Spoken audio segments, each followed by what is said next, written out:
What a good day. Oh, man. Welcome to the Normal America Show. Oh, what a day. What a day. What a great show we're going to have today. And tonight, it's wonderful. Oh, my gosh. Democracy, freedom, rule of law. It's just the greatest country. It's amazing. It's absolutely amazing time to be alive. Finally. I fully admit, listen, we're going to, wait. I'm getting ahead of myself. Normal America Show, robnoerr. What a great show last night. Let's give it up for this week's Chat of the Week, Abject Fool. First off, man, if you missed it last night, you missed a good one. We had a small but dedicated audience. I'll tell you who was there. How Long Nate, he was there. Kokomo was there for a while. By the end of the night, we had 30 people. The Griftathon, though, it's like everyone was, of those 30, everyone was jumping in. And my goodness, Abject Fool, you just got to go back and watch the video. The end of the stream was absolute insanity. Pulled out a victory. Crazy stuff. Everyone was incredibly generous. I'll say this, man, all joking aside, man, what an audience, what a community we have here for real. It means so much to me, and I'm so glad to have so many dedicated people with your support, not just financial, but just the likes, the subs, the people commenting in the chat. My community has to be literally, and I'm not making this up, literally amongst the top of every single YouTube streamer for the amount of interaction I get with the audience. It's absolutely incredible, and I thank you all so much for that. And I know as the channel grows, that's going to continue to grow with it. So, man, what an excellent audience here, and I can't wait to interact more with you all and build a community. So thank you so much. Thank you for the Griftathon last night. Damn, what a night. Look at this already. People supporting. Arby becomes a member. Now, Arby, I know you're probably unaffiliated with the restaurant, but I saw my local Arby's. I don't know if this is a national promotion. They have 4 regular roast beef sandwiches for $10. Now, as far as I'm concerned, that's dinner for a family of 3. I could 1 roast beef sandwich for me. That'll be enough for dinner. So, bam, $10. You don't need fries. Drink water. You'll be all right. Good stuff. Yes. It depends on how you define isolationism. But yeah, probably. It's all right, Legends Reign. Look, I'll say one more time. Those that can't financially donate it, hey, listen, who cares? It's all right, man. It doesn't... I totally get it. If I did the show today and I didn't get 1 donation, I'd be all right. I hope I do. It's my primary source of income. But fuck it. You guys are awesome. What's the point of Arby's not the curly? Curly fries aren't even the best thing you could get as a side at Arby's. The potato pancakes are better than the curly fries. But I agree, the crinkle cut fries that they tried to introduce, what the hell were they thinking? You got to go. I like the potato pancakes or the curly fries with the spicy 3 pepper sauce. They're always promoting the Arby's sauce. Spicy 3 pepper is superior. There you go. Arby's only eat it. Arby's wants to try the fries. Well, there you go. Anyways, hard out at 2:15 today. Started a little early. Bam, early. You know? Well,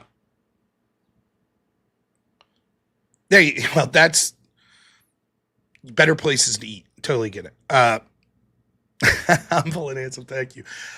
We're taking the man. My man went off to school again today, 3rd day. He's been tremendous.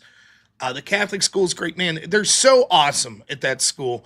You can walk in anytime, talk to the teachers, the principals, my wife's relative. She helps all the little kids into the classroom, knows all of them by name. We talked to her for a good bit today. Apparently she's making blackberry pie that we've been invited to go try some this weekend if we want. It's really cool. It's like a family there already. Tonight, this Sunday, we'll be attending our first Catholic Mass. Well, my first one. My wife grew up Catholic, though she has not been to church for quite some time. So regardless of what you feel denominationally, I know we got a lot of Orthodox here. I think going to church is better than not going to church. And so for me, I'm very excited to be going to church. Should we abolish public schools? Probably eventually. I don't like the Department of Education. It should be ran at the state level. And even then, I think that more of a school choice platform should exist. Should there be schools that are ran by the government to some degree for those people that would not choose to send to a private school? Maybe. But, you know, so I'm excited. Life's going good. Uh, I'll say one more thing before we get into the show today, and it's a doozy. We're going to be taking call-ins as always, but oh man, whew, what a news day! Very exciting day. Very exciting. It is a weird feeling today, right now. Like no bullshit. Aside from like getting married or my son being born, but as far as regular day, this is the best day of my life. That's bar none.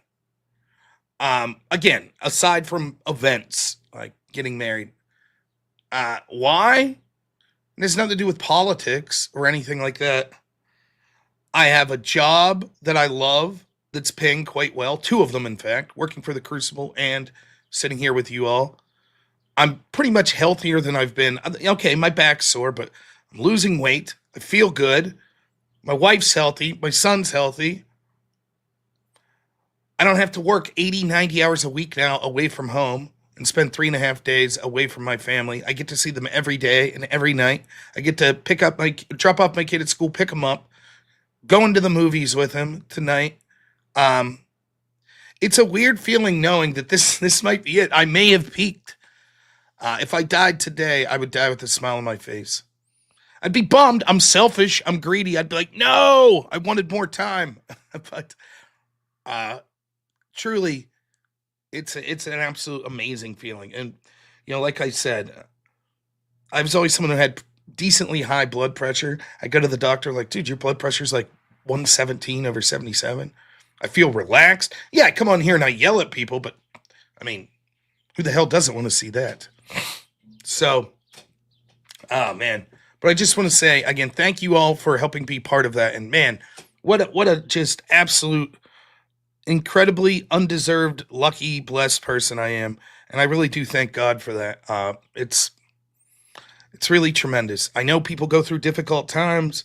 And I certainly have had some in my life, though I'll be honest, not that much. I'm pretty lucky on that front as well. But man, am I lucky. And just thank you so much to everyone, and thank you to God for blessing me with this life that I don't know. I know the person I truly am, that I'm sinful.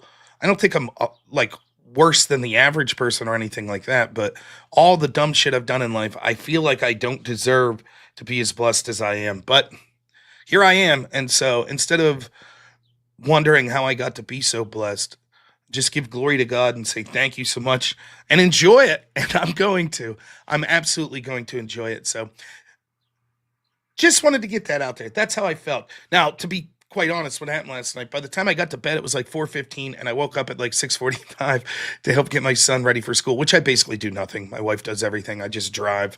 And then I took a nap. I took like a 2-hour nap. So I just woke up here probably about 11:30 and was like, let's get upstairs. It's going to be a good day. Good day. It's going to be a good day. So, all right. Super chat. Brockvin Wagner, $10 says, let's get to 387. California Democrats proposing a redistrict to combat Texas Republicans. Is peak hilarity? Of course it is. How dare you gerrymander in response to our gerrymandering, which means we'll gerrymander.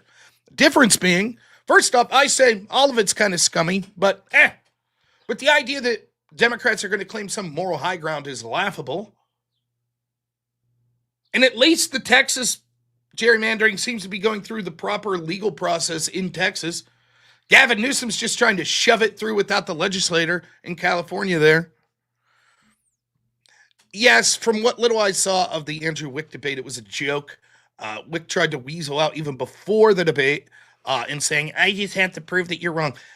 For me, it seemed like this, the entire debate. It wasn't quite what, it was somewhat what I suggested, but Wick took a different strategy. Instead of disagreeing with what any of the policies of Christian nationalism would be, he just said, well, Christ said to Pontius Pilate that my kingdom's in heaven, not here. Therefore, you can't have Christian nationalism under Christianity. That's it. Andrew could literally say, I could concede that argument. And That doesn't mean that as a practical matter in this world, Christian nationalism wouldn't be better. For example, I could say, hey, I'm going to raise, I'm a landlord. I'm not, but hypothetically, I'm a landlord. I'm going to raise rent on everyone $100 on my 10 tenants. And if I do that, then I'll be able to,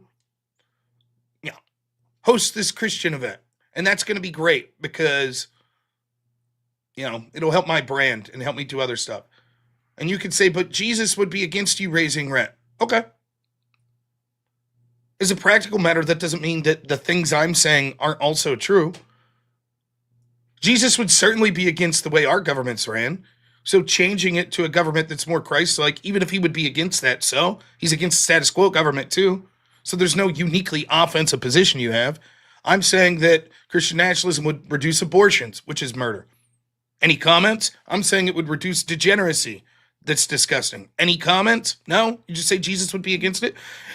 And then it's ludicrous to take that extrapolation. Andrew tries, and Sarah Tomato herself tries to point out to Wick, but that's just your subjective interpretation of this passage. No, he says, it's the objective truth. There you go. I just saved you 4 hours. That's the debate. But it's worth it to watch Andrew smack around Wick. That's always fun. Anyways, we're going to do call-ins today. And it's going to be more fun if you're calling in. Now, we can talk about any political topic that you like. First thing to know is we must get to our goal of $357. Why? This Austin Hall guy says that it's unreasonable. And allegedly, I'm just saying allegedly, this is the rumors I've heard, allegedly, Austin Hall spent the night at John Bolton's house last night. So, he's already having a bad day. Let's help him have a worse day. Allegedly. So we got to get to $357 in donations today.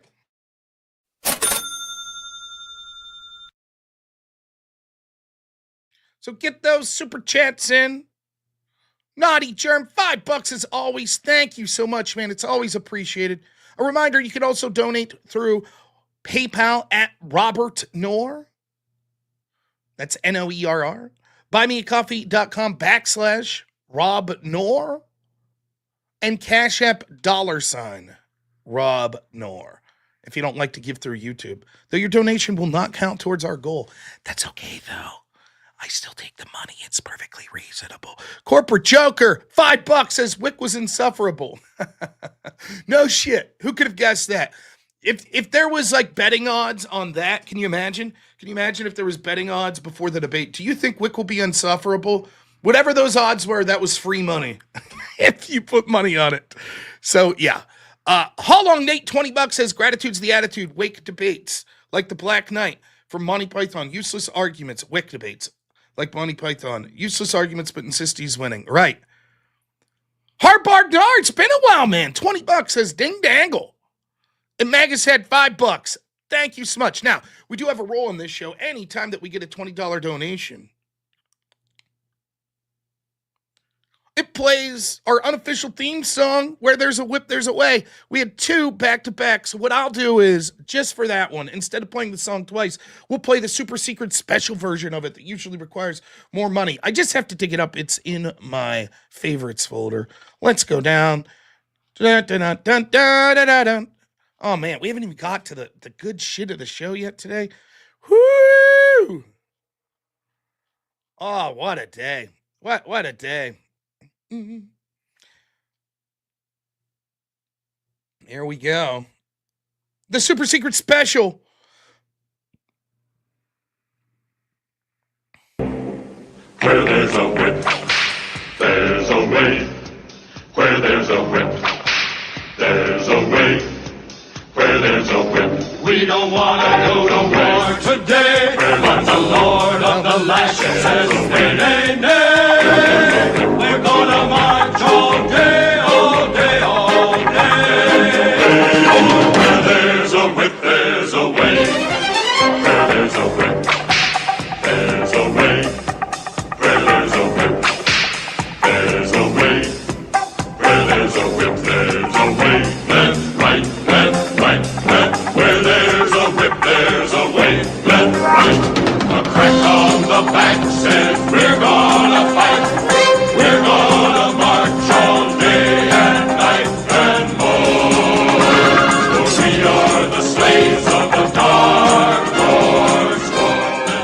My friend Tom Kennedy. What's up, my man? Says, where's this from? It's from like the 1970 something animated version of the Lord of the Rings. It's a banger of a song, man. I'm getting tired of it. Oh, last thing. I promise this is it. Keep getting the donations in, but you can always donate $200 and then we won't hear the whip song the rest of the show unless someone matches that donation. Sounds stupid. Yeah, that shit happened last night on my like 5-hour stream. The great unforced ego was like, yeah, I've had it with this shit. Here's $200. No more whip song. So, there you go. If you get tired of the damn song, my wife's literally ready to strangle me. I think she's hearing that song in her nightmares. One of the guys, John Smith, that calls into the show, said he woke up in a cold sweat with that song playing in his head. See, look at that. The great level 4 lobster, who's probably working right now. So, all right. What are we going to talk about today? Well, my friends, I don't know how to tell you this, but get ready to hear 2 quotes from me quite a lot today. The theme of the show. Of course, you can call in about anything. We're going to put that link up right now. But it's kind of a big news day because... Oh, Rob, you called it last night. Wick brought up both the olive jar and the boxing match. Nah. Really? How could I have known? There's the link. Let me head over to YouTube real quick before my mods come in and yell and scream at me. You think you guys are whipped for donations? Holy smokes. You should see how my mods treat me. Crazy stuff. There we go. Bam! Message pinned. Oh, man. I'm getting good at that. I'm getting good. You ready? There's my man, EOD. See? Just when you say it, there they come.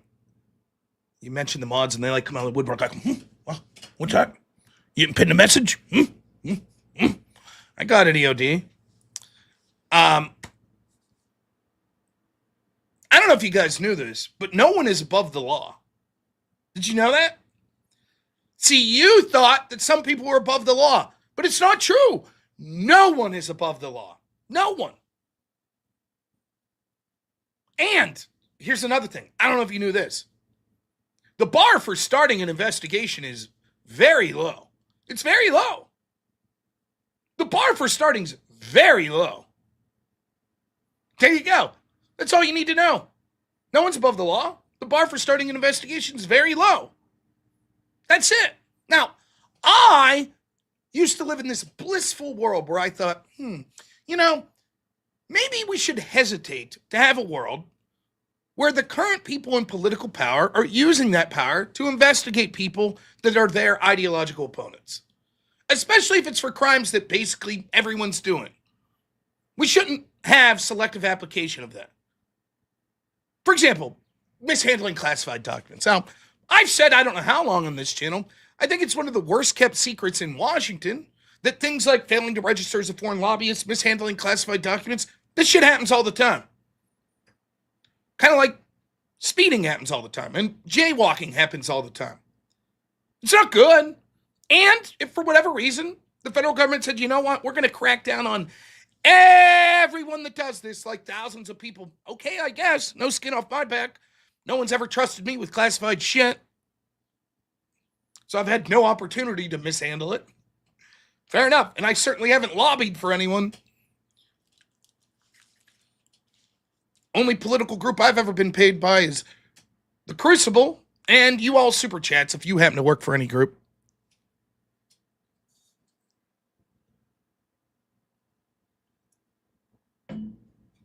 I didn't like selectively, raiding politicians' houses, looking for classified documents, and then aggressively pursuing criminal cases of them in a selective way that the current administration was only going after their opponents, or the FBI, which was admitted by Chuck Schumer.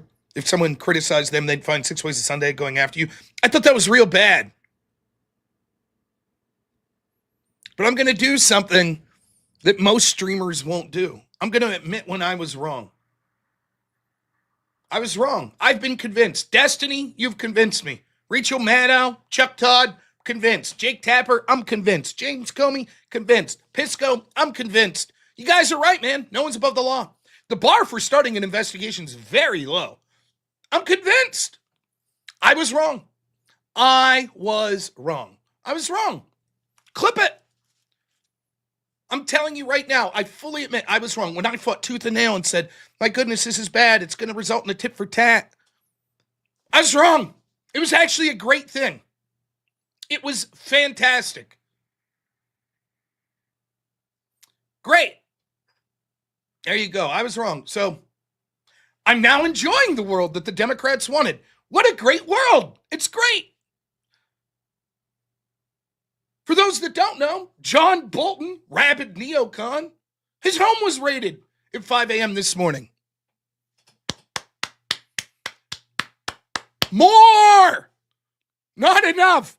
Let's do it to hundreds of people. Make sure we focus on those that ideologically were against Trump. Let's put a hyper focus on anyone that said, oh, mishandling classified documents is very bad and no one's above the law. Make sure we hyper focus on those people. After all, they themselves, why shouldn't they be held to the same standards that they asked people they dislike to be held to? Let's do it. That's the rules, right? Raid every Republican. Why? We had that opportunity under Joe Biden. He could have done it. He was selectively, him and prosecutors were selectively going after their opponents then. We were told that's perfectly fine. So, let's do her. That's the way things go. Get them all. Get all the Democrats. Get all, hell, even the Republicans that don't like Trump. Now's the time. Perfectly fine to select. It was fine when we had, who was it? Letitia James running on a promise of getting Donald Trump. Perfectly fine. Democrats said, good enough for us.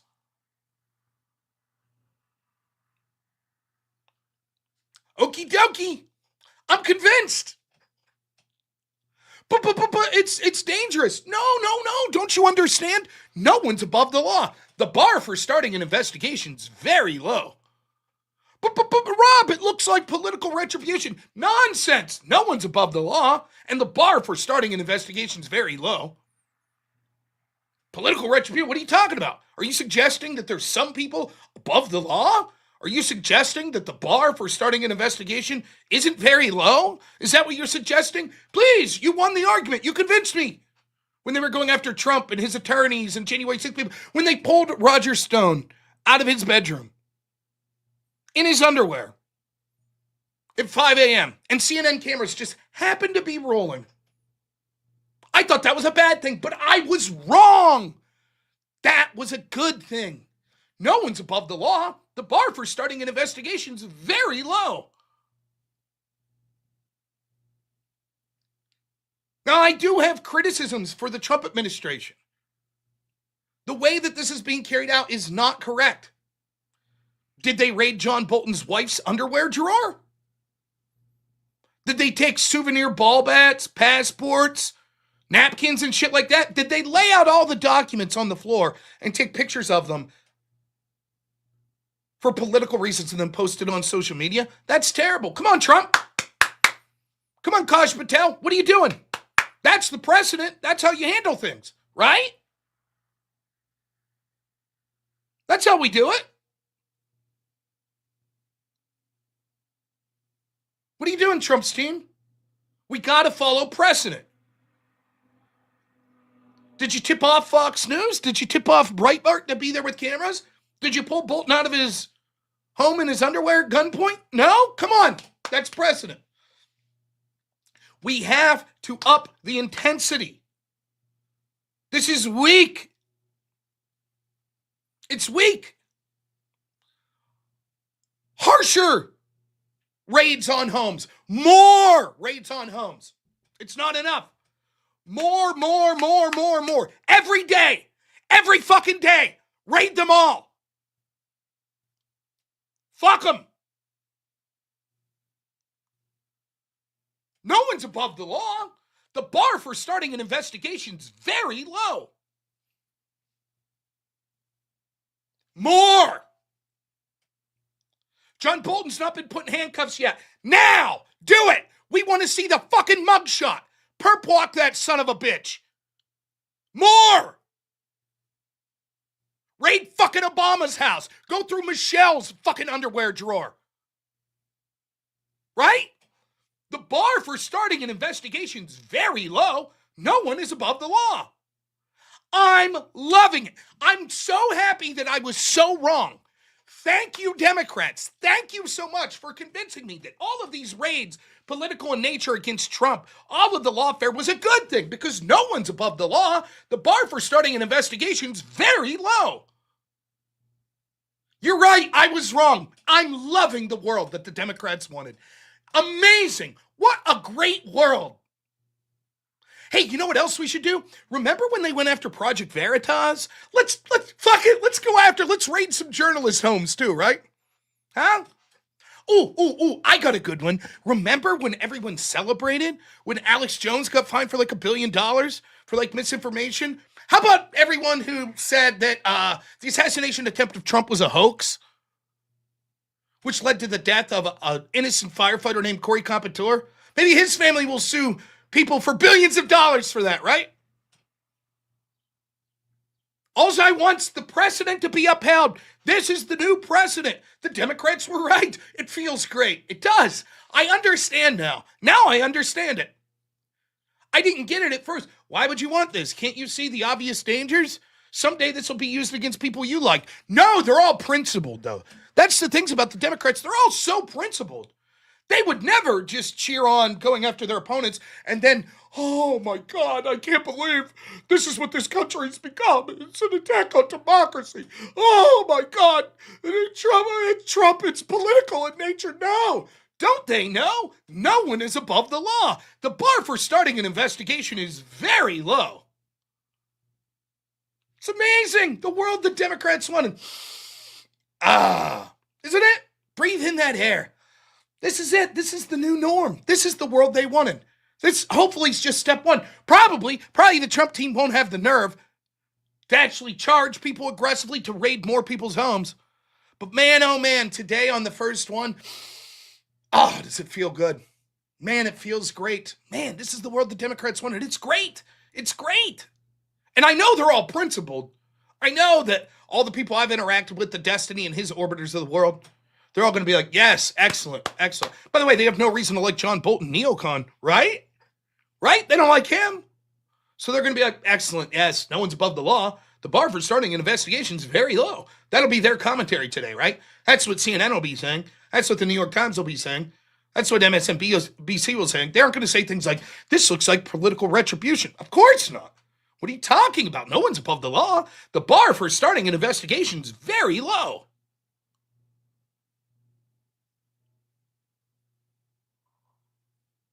Isn't that how it works? So anyways, as I show you clips about what a world. What an absolute fantastic world.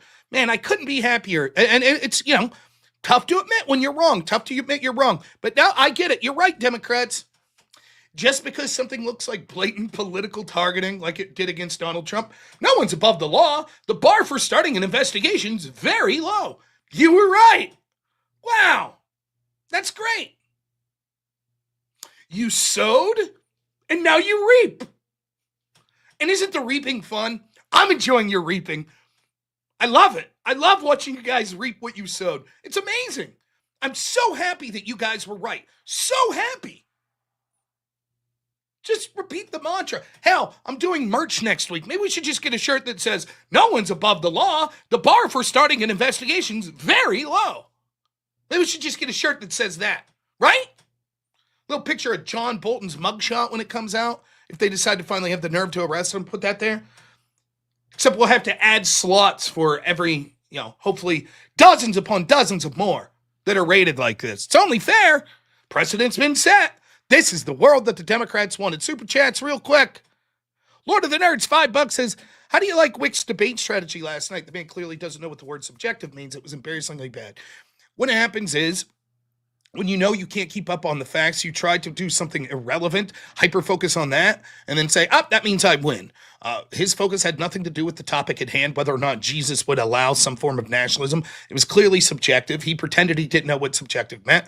And you could take a passage and say, this is what this means to me, therefore you lose. I can't be convinced otherwise. It means what I'm saying, when it has nothing to do with the grander scheme of the debate. So his strategy, in one sense, was effective in that It prevented him from getting blown out on fucking other more substantive issues of the night, but he looks like a goddamn fool. But hey, non-unique. That's the world of Wick. How long, Nate? $5 says some of us survived the Barney song. If you're having a hard time with this song, you're weak. I remember that Barney song. Oh, how long, Nate? $5 says put the bar for prosecuting Democrats is different. Hashtag different. Oh, I know. But hey, we're gonna change all that. I don't know if you knew this, how long, Nate, but the bar for starting an investigation is very low, and no one's above the law. I don't know if you knew that. It's fantastic news. Thank you. Lord of the Nerds, $2 says, and they can't comment on the ongoing investigations. True. Anytime something's asked, sorry, we can't comment on that ongoing investigation. 4 years from now, sorry, we can't comment on that ongoing investigation. Yep. Except the leaks. They should leak to the press. That they should do, right? That's fine. We just found out yesterday. I covered this story. Baker, counsel for the FBI, admitted to leaking classified documents to the press. He says, I was told by James Rebecki that James Comey told me to do this.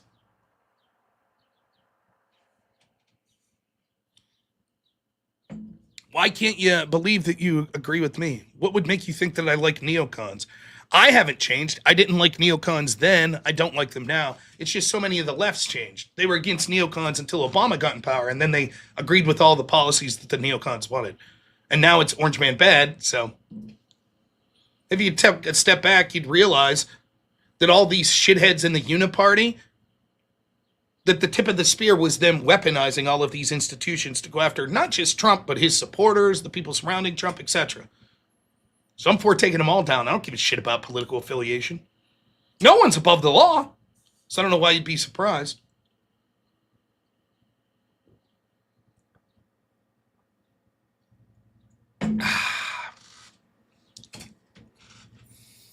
Now, I don't normally do this, but have you looked outside today?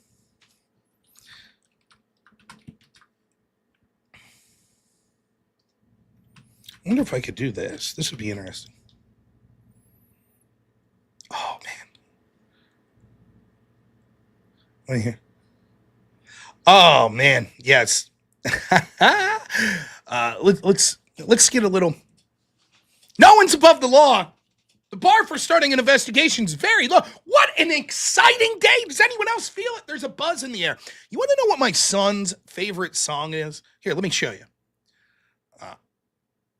It's not this, but I'm going to play. I don't want to play the official version of it, so I found a different version that maybe we could put as an unofficial track here.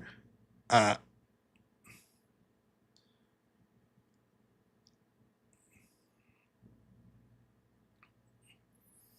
little unofficial background music. How's that sound, right? Because this song, it's my son's favorite song. I'm not joking. It is, for real. I've said it before. It was in the movie The Secret Life of Pets. That's why he knows this song. But, man, this is, you ready? A little different version of it for a little background music. Oh, my goodness. You feel it? I hear the birds chirping. Oh, man, it's just, normally, like, my allergies are acting up a little. Not today. What a fantastic day. What a just lovely day. Oh, my goodness.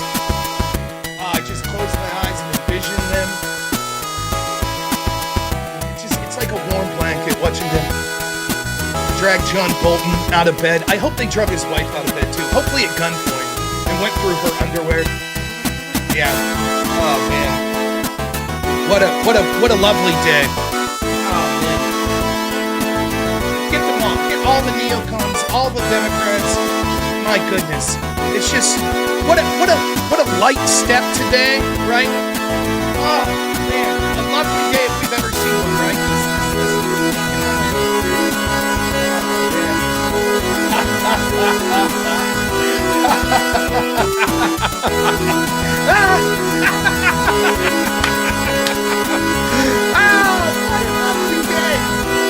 Oh, man.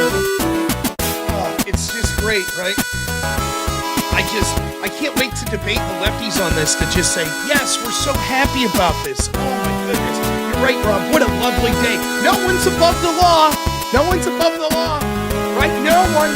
The bar for starting an investigation is very low. You can see it. Like, just close your eyes. You can see the flowers. Here they are. The flowers are blooming. Yes, one or two gets stepped on as the FBI's hauling John Bolton out of his house. But you hear the little bluebirds. They're tweeting there. Oh, it's so nice. The sun is shining. The sky is blue. Children are laughing, playing, jumping rope, playing hopscotch. Ice cream trucks going by. John Bolton going into the paddy wagon. No one is above the law. What a lovely day. Yeah. It's just amazing. It's so therapeutic to just have days like this. Man, this is the world the Democrats wanted. It is lovely.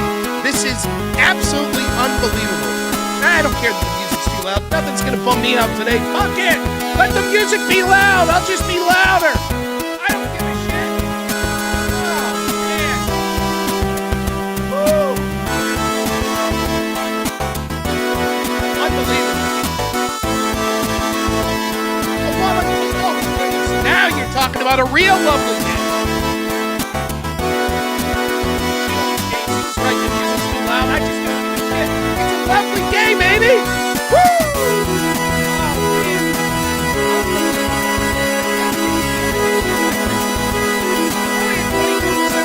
I don't give a shit. What a lovely day. Get him. Get him, Passion. Come on, Patel. Rate some more of them, right? Let's see some buck shots per box, baby. Let's do it. What a lovely day. The world of Democrats. We can all finally come together. Us that disagreed with the weaponization of the government under the Democrats. We were wrong. They were right. Weaponization's a good thing. No one's above the law. The bar for starting an investigation is very low. Finally, we healed the country. We came together. Everyone's happy, right? It's a lovely day. Finally, the world the Democrats wanted, right? Isn't that what we wanted? What a lovely day. Surely, the Democrats are as thrilled as I am. Surely the fine people over at MSNBC is great. Surely John Bolton can cheer on the rate of Mar-a-Lago. Each. Today's house got rated today, right? Surely. What a lovely day. Oh my goodness. I couldn't be happier. My goodness. It's no whip song, but whew. Oh man. I feel like I need a cigarette. Remember, keep getting those super chats in. Patrick Finnegan, $2 says Dems. No one's above the law if it's anarchy. Hey, whatever the reason is, it feels good, baby. Feels good. Yes, you were right, Democrats. L on my part. I didn't want weaponization of the government. You guys are right. No one's above the law. The bar for starting an investigation is very low. Thank you guys so much. I've never been happier to be wrong. You're right. It feels great. It's amazing. Now, I know what you're thinking. You're out there and you're going, but wait a minute, Rob. Wait a minute. Wouldn't this mean that Democrats, when they get power again, could do the same shit? They already did, and they were already going to. Right? This is the new system, so fuck it. The problem was thinking that there shouldn't be political weaponization from our side when the Democrats are like, no one's above the law. We're going to keep doing that. We'll do that in 2028, in 2032, in 2036. Anytime we get power, see, no one's above the law. And we'll aggressively go after our political opponents, even for bullshit. You know, like $500 million fine for putting wrong things on your loan application. Cool. Oh, by the way, it seems that Adam Schiff did that. Throw his ass in prison. Now it turns out that one of the Fed Reserve governors did the same thing. She put down 6 months apart that her purpose was for rent, and then she put down that it was her primary residence. Well, my goodness, I would have thought before, like, is that really a reason that we're going to aggressively go after a political figure like that? But then I realized no one's above the law. And you know what? Yes. These things are very important. You can't put the wrong thing on your loan application. My goodness, $500 million fine for Donald Trump in election season totally makes sense. Trump came out today and said if she doesn't resign, he's going to fire. Absolutely, Trump. No one is above the law. The bar for starting an investigation is very low. No one's above the law. Right?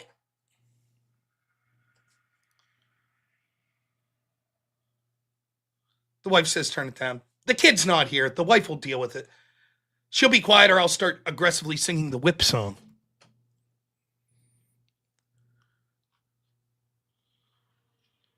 GG says, very low bar, becoming a member. Community Christian, $5 says, Wick told me that my ears are objectively hearing this music at a low volume, and no one can tell me the difference. Of course. When you're hearing the music and you determine whether or not it's, quote, too loud or too quiet, that's totally objective. It can't be subjective. Level 4 Lobster, $5 says, a big thank you, Mrs. North, for putting up with Rob in this fabulous mood. Whatever was done, please do 365 days a year. Yeah, it's all Kash Patel. Call Kash Patel. There you go. M Series says, Whip Song's been in my playlist for years. Let's get to some calls. I'm sure they're very excited too. It's a great day. It's a lovely day. No one's above the law. Isn't it amazing? First up, the great Miggy. I know yesterday you called in. We didn't have a lot of time. It's the end of the show, but we got time now, baby. How you feeling? It's a great day, isn't it? No one's above the law. Yep, no one is above the law. Honestly, when I saw the fact that Letitia James got the big L, that she was so hell bent on taking Trump Tower for herself, and the courts were like, "Psych, you ain't getting that shit." Wasn't she now being investigated herself for potential mortgage fraud? Yep. Well, that's great because no one's above the. I'm sure she agrees. No one's above the law, and it'll be very important to investigate her. Yeah, I mean, honestly, to think that we shouldn't be doing this ourselves. But you know what? Fuck it. They opened the floodgates. So you know what? We might as well take advantage of it because if we don't take advantage of it now, they're gonna come back and come strike at us at the next. So the only chance, and I had this disagreement with Ryan Mullally, supposedly centrist attorney. His thing was like, oh, Trump needs to turn the other cheek. He should go back. Now, listen, I want to be clear. All joking aside, they shouldn't go after people for crime, bullshit. They shouldn't make shit up. But here's the thing about Washington that I know, and you probably know, almost all of them have technically committed some sort of crime. So all you have to do is say, here's some sort of crime. It used to be that we might say, that's a pretty low-level thing to start a massive investigation. But we learned that's okay. That's what they did with Trump. There's the person, now investigate him. Investigate his whole team. We'll find something. Oh, did you find anything about Russia collusion? Nah, not really. But look at this. We found all this other shit. Lying to the FBI, blah, blah, blah. That's it. I said at the time, I was saying it in 2017. I said, here's the game. They're saying, there's the person, now show me the crime. And what will happen is, at the end of the day, when they can't find the crime that they were allegedly looking for, they'll say, yeah, okay, maybe we broke some rules. Maybe we didn't find the crime that we were looking for. But look at this. This guy lied about registering as foreign lobbyist in 2013, so we found that. See? So it was all worth it. Same thing here. Oh, look, we think that there's a bar that's low enough that we can investigate you because you misfiled something on a mortgage application? Great. Let's just look into everything. Let's see what we could dig up, shall we? And Democrats say that's perfectly reasonable. That's what should be happening. Ryan Mullally says, no, Trump should turn the other cheek. I said, did you vote for Trump? Nah. No. Do you think if Trump turns the other cheek, Democrats will, in kind, say, you know what, we're going to stop this too? Nah, they'll keep doing it. Okay, well then, that leaves only one option, right? If this is the new system, if this is the weapon that you're going to use, then it's the weapon that we are going to use. It's the same. By the way, this is the same argument. You remember, like, what was the, I'm going to forget this. You might know. Section 230, is that what it was? The little section that social media fell under that said that they're not a publisher. Section 230. It's pretty much still being contested right now about that. But the argument... It's a platform versus publisher thing. Correct. So the argument was that social media is a platform, not a publisher. So with the publisher, there could be held accountable for the posts that were put on there. But as a platform, no. Right? And okay, fine, good. But the problem is they're acting as a publisher by censoring things for political reasons. Right? Yeah, they're skirting around that, trying to censor people. I mean, my Facebook has been flagged multiple times. I mean, my post got taken down multiple times. I've been banned for like at least twice already. So, well, when I would bring this up, I was like, "Fuck it, then revoke Section 230," because we as conservatives are tired of getting banned. I'm tired of not being able to say that the virus probably came from a lab in Wuhan. I'm tired of not being able to question the 2020 election. I'm tired of conservatives being shadow banned, actually banned, demonetized, having the algorithm not favor them. I'm tired of all that Or shit. debank like Nick Fuentes. And you know what the Democrats said to me? Yeah, but if you revoke Section 230, that would ruin it for all of us. In other words, it was, you just have to accept a system where your side gets fucked over. You have to accept it. Because if we corrected it, we would get fucked over too. And that would be terrible. Instead, leave us continue to fuck you over and just shut your mouth about it. If my options are, I get fucked over, or we all get fucked over, I'm going to take the latter. Same thing here. I'm sorry, I'm unpersuaded. I'm unpersuaded by, oh my goodness, Trump's DOJ can now go after, that would be terrible. Can you imagine if they did? That would be bad. That would target people we like. Instead, you should be against that for moral reasons, but then be okay when we do it to your people. That should be fine. Go fuck yourself. May everyone be held to the standard that they themselves wished upon others. That's my argument. I still don't want this standard on people. I don't. I wanted to go back to a world where this shit stops, but not the Democrats, not all the people I debate. This is the standard that they wanted. Go after them all. Hell, I hope that attorneys that are working for these Democrats or working for these people that are raided, I hope they get fucking disbarred, just like the Trump attorneys. I do. I hope that they pierce attorney-client privilege and look into all of that shit. Go after all the motherfuckers. Yeah. Right? And let them scream and yell, oh my God, tyranny, the end of democracy. Fuck you. Fuck each and every one of you. Fuck you pieces of shit. You knew what you were doing. You knew that there was political. They all fucking knew it and lied right to our face. Oh no, this isn't political. All of these investigations into Trump when he's the candidate going into it's not political at all. Fuck you, you lying pieces of shit. They all said it with a smirk. They all fucking knew it was bullshit. Now, you've sowed, now you reap. And I don't give a shit. I don't want to hear a fucking thing. Any one of them, they're like, Rob, I thought you were against this shit, blah, blah, blah. My answer is going to be, no one's above the law. The bar for starting an investigation is very low. There's my answer, motherfucker. Every one of you about every single fucking case that Trump's DOJ may bring. I don't give a fuck if the prosecutors announced we're running on the promise of taking down Joe Biden. Fuck it, I don't care. You didn't care when prosecutors ran on getting Donald Trump and then went after him. So fuck you. The bar for starting an investigation is very low. No one is above the law. That's my answer, assholes. Yeah, they tried to put him in 700 years in prison. Of course, take all his properties too. Not to mention, they think that we were still the old Republicans from the 2000s. No, this is not the Bush era Republicans where they just bend themselves over and take it up to you know what, like they used to be. We have a new wave of Republicans, the MAGA crowd, who don't take shit from anybody anymore. Like, we need to stop taking shit from these motherfuckers. Like, honestly, I've been watching debates. I seen you debate at WIC. I seen Andrew Wilson debated WIC yesterday, and Jake from ViewPod was debating. I guess it's the U.S. Senator candidate from Florida, and it just makes me lose brain cell. How far gone these people are. Like, honestly, there's no reason with these guys anymore. They are so beyond corrupt, it's ridiculous. And the truth is, they think they could probably take back 2026 and maybe 2028. Well, more bad news for them, because when it came to the new data on voter registrations, it does not look good for them. They lost 2.1 million Democrat registered voters, while Republicans gained 2.4 million. In Pennsylvania, you guys, I think there was a loss of close to about 400,000, and Republicans gained about the same amount. Now, yeah, it's close to 500,000. We're 50,000 registrations away.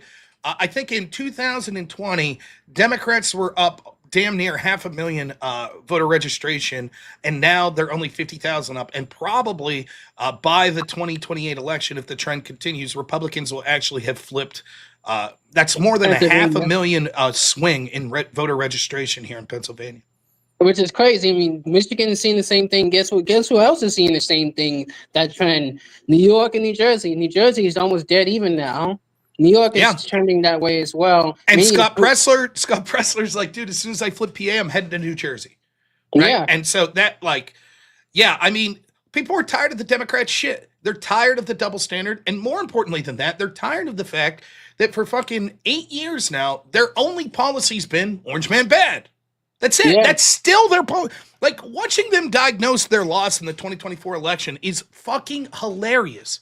Well, it's because of racism. What? Oh, they wouldn't vote for a black one. You go ahead. You double down. That sounds good to me. All righty. Yeah. You keep doubling down. What's your policies? Well, we're pissed off that Trump's fighting crime. We're pissed off that he's trying to get a handle on illegal immigration. We're Well, pissed speaking of off. which, All this shit, all these 80-20 issues. I could show you a clip. I was going to show here later in the show. It probably won't get to it. Do you see this woman holding the sign at the Winsome Sears speech that said, if trans men can't be in your bathrooms, then blacks can't be at our water fountain.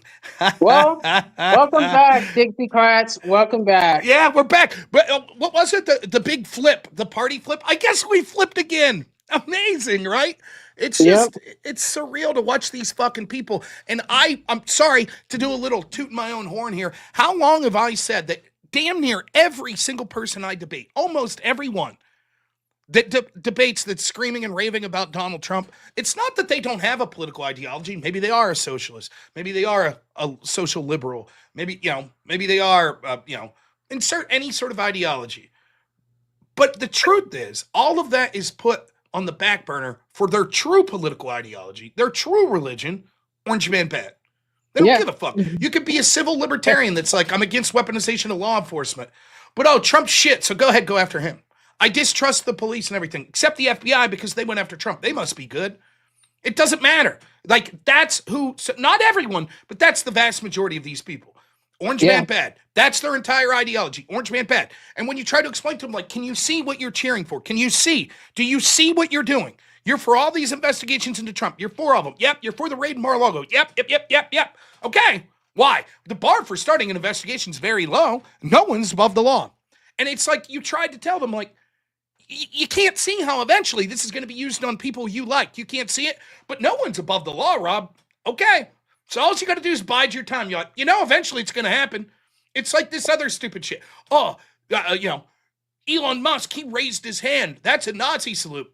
Oh, yeah. Okay. I remember, right, that's Andrew the standard. Wilson, Real quick. Whoops. Whoopsie daisy. Uh-oh. And they're like, how stupid could you be, Rob? How stupid could you be? It's like their cognitive dissonance is so, like 95% of them don't get it. Or like yesterday where I'm like, oh my God, Gavin Newsom said we're going to punch those sons of bitches in the mouth. Well, when Trump said fight like hell, we were told that was a call to violence. So, and most of my replies from like Trump haters are like, you can't be this stupid. Well, yeah, they are this stupid. But then again, Trump broke their minds. That's it. I think most of them don't get it. It's like, yes, this is how fucking stupid you sounded when you were saying Trump saying fight like hell. When I debated Destiny or I debated Pisco, and I'm like, okay, let's go through with the Colorado court that tried to kick Trump off the ballot. Let's go through their evidence that Trump engaged in an insurrection. All of these quotes they put, right, saying that Trump said fight. Yep. Okay, like this one that said Trump posted out like, we need more fighters like Matt Gaetz in Congress and not people like Mitch McConnell that won't fight. You're telling me the Colorado court said, yep, there's evidence. Trump said fight. That means physical violence. So he was saying he literally wants Mitch McConnell to like tape up his knuckles and go throw fists in the halls of Congress. That's what you're saying he said? Well, they don't give a fuck.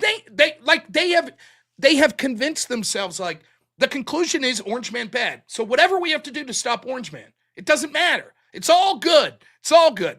I know deep down what Trump's really thinking. Trump's really thinking, I hate black people. I hate women. I hate gays. I want to sexually assault everyone. I just want to be corrupt and get all the money for myself. I love Vladimir Putin. I want to throw the United States in the gutter. I want everyone to suffer. I'm illegal. I'm a criminal. Everything I do is terrible. So therefore, we must stop this man at all costs. And because we know deep down what he's really thinking, then it doesn't matter. Yes, if we need to get illegal FISA warrants, fuck it, who cares? We know what evil man Trump's really thinking, so we have to stop him any means necessary. When he says fight, we clearly mean it's a dog whistle to his audience. Go pick up weapons and attack everyone that disagrees. We know that's what he means. We know it. Deep down, we know it's true. And no, it wouldn't make sense. You're laughing if you take an equivalent quote from a Democrat. Even when we see mass Democrat violence, if you take an equivalent quote from a Democrat, we'll be like, are you fucking an idiot? Of course, this isn't a direct call for violence. What the fuck are you doing? And the rest of us sit there and we're like, how could you not see that if you think saying this when it came to Trump was fucking important, even though it was quite evidently the rest of us like, that's not a call to violence. then that same standard would be applied over here. And over here, you're like, that's one of the dumbest things I've ever heard. Right?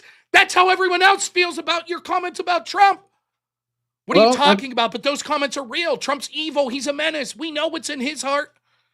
It's surreal to watch it happen, to watch the cognitive dissonance in real time, to watch these motherfucking Democrats melt down today over rate of John fucking Bolton, who's a neocon who allegedly they would hate. Watch them melt down. And it's like, you stupid motherfuckers. This is what people like me were trying to tell you. Like, they can't think about 5 feet in front of them. They can't think about 5 minutes later. All they see is right now, this hurts Orange Man, then it's good. But what about the precedent that it's setting? What if the other side does it to you? Nah, forget about all that shit. Orange Man, bad. Get Orange Man. Well, they think and again, the John Democrats' Bolton argument to me is going to be, yeah, but that's what you're doing right now. So in the future, guess what, motherfucker? You guys already did it, and we're going to continue to do it. We all know it, especially because you thought you got away with it. If Trump hadn't won, his ass would be in jail right now. That's true. Where he would be. So spare me your fucking bullshit. We just saw Joe Biden on his way out the door pardon everyone. Well, we saw someone use an auto pen to pardon everyone because he's a fucking human vegetable. Nonetheless, I don't even blame him. That's the way the government's got to be done now. When Trump goes out the door, he ought to pardon every motherfucker that works for him, every person he's ever met. That's what Trump ought to do. And I know that's shit, and that's not the world I want, but that's it. The precedent was now set by the Democrats. It's okay to use the DOJ and the FBI for political reasons to go after your opponents. For crimes that are nothing crimes that we can see his opponents doing as well. Doesn't fucking matter. Utilize it. And then Biden said on his way out the door, he mumbled about wanting ice cream, chocolate chip ice cream. And then his son or someone using the auto pen fucking said, you know what, we're going to pardon a bunch of our family members and shit like that. Haha, there. Okay, precedent set again. Watch the Democrats fucking gnash their teeth and scream at you. I'm telling you right now, Trump's going to pardon an assload of people, himself included, on his way out the door. And Democrats are going to flip shit. I don't want to hear it. Fuck you. Go fuck yourself. Where would there might be left of the Democrats at that point? Because honestly, the moment that Trump was going to win this election and set his revenge tour against these people was when they took a shot at him in Butler, Pennsylvania. In the moment, and what was it? Something like over 50% of Democrats polled said they could at least somewhat justify the murder of Donald Trump. Prominent Democrat, the left's Joe Rogan destiny, right? He said, if you're a Trump supporter, F around, find out, made fun of the Trump supporter that got killed there, and said the worst thing that could have happened was that bullet not taking out Donald Trump. That's how they felt about it. That's how they felt. And I wouldn't even, look, this shit, the political, I'm telling you right now, I want everything done by the book. I want everything done legally. Under the framework, no one's above the law. The bar for starting an investigation is very low. Under that bar, that'll be enough to investigate 90% of Washington. So I say go for it. No problem, right? That's perfectly fine. And it might seem like, but wait a minute, why is he investigating people that agree with him? That's just how it works. That's the precedent that the Democrats set. That's not political targeting. That's whataboutism's what it is. No one's above the law, right? And the truth is, I want to say like this, like honestly, when they missed that bullet, I was like, well, now they're gonna be nervous because obviously they messed up. They want to take him out so they don't have to deal, so they can basically crush the opposition and never have to deal with this again. But since they missed, well, really thanks to an act of divine nature or whatever, now they're reaping what they sow. They set this up themselves. I mean, it sucks that we have to go through this. It sucks that we have to go through the tariffs. It sucks that we have to go through the lawfare and all that. But you know what? It's not Trump's fault that this happened. It's their fault. And I just wanted to say real quick, when it comes to like the violence that we saw in Butler, clearly I'd be against that if people on the right started doing it. But that's the world the left wants. That's what it was. You think, it's win by any means necessary. It's the old Vosh. But Trump's about to commit a genocide. And shouldn't we have stopped that Austrian painter before he did? That's the argument. That's what they're going with. They've drummed themselves, they've lathered themselves into such a fervor that Trump is so evil that everything's justified to go after him. And as soon as 1/1000th of that's used against their side, they're like flabbergasted, like, how could this be? It'd be the equivalent of if you just walk around, the left just walks around punching people in the face. And then finally someone pushes them and they're like, oh no. Here, let me see if I can find a comic. I'll give you, this will give a lot of my audience that just wants to yell about Israel all the time. But go ahead. You could. And I also want to add too that there was a deportation number that came out and say that so far 1.6 million illegals got deported, either self-deported or gone through ICE raids. Which, great start already. Well, just for not even a whole year yet. But we definitely have to crank that shit up because we still have maybe 15, 20, maybe 25 or even 30 million illegals still in this country. And they're going through all what they can to pretty much get these people out.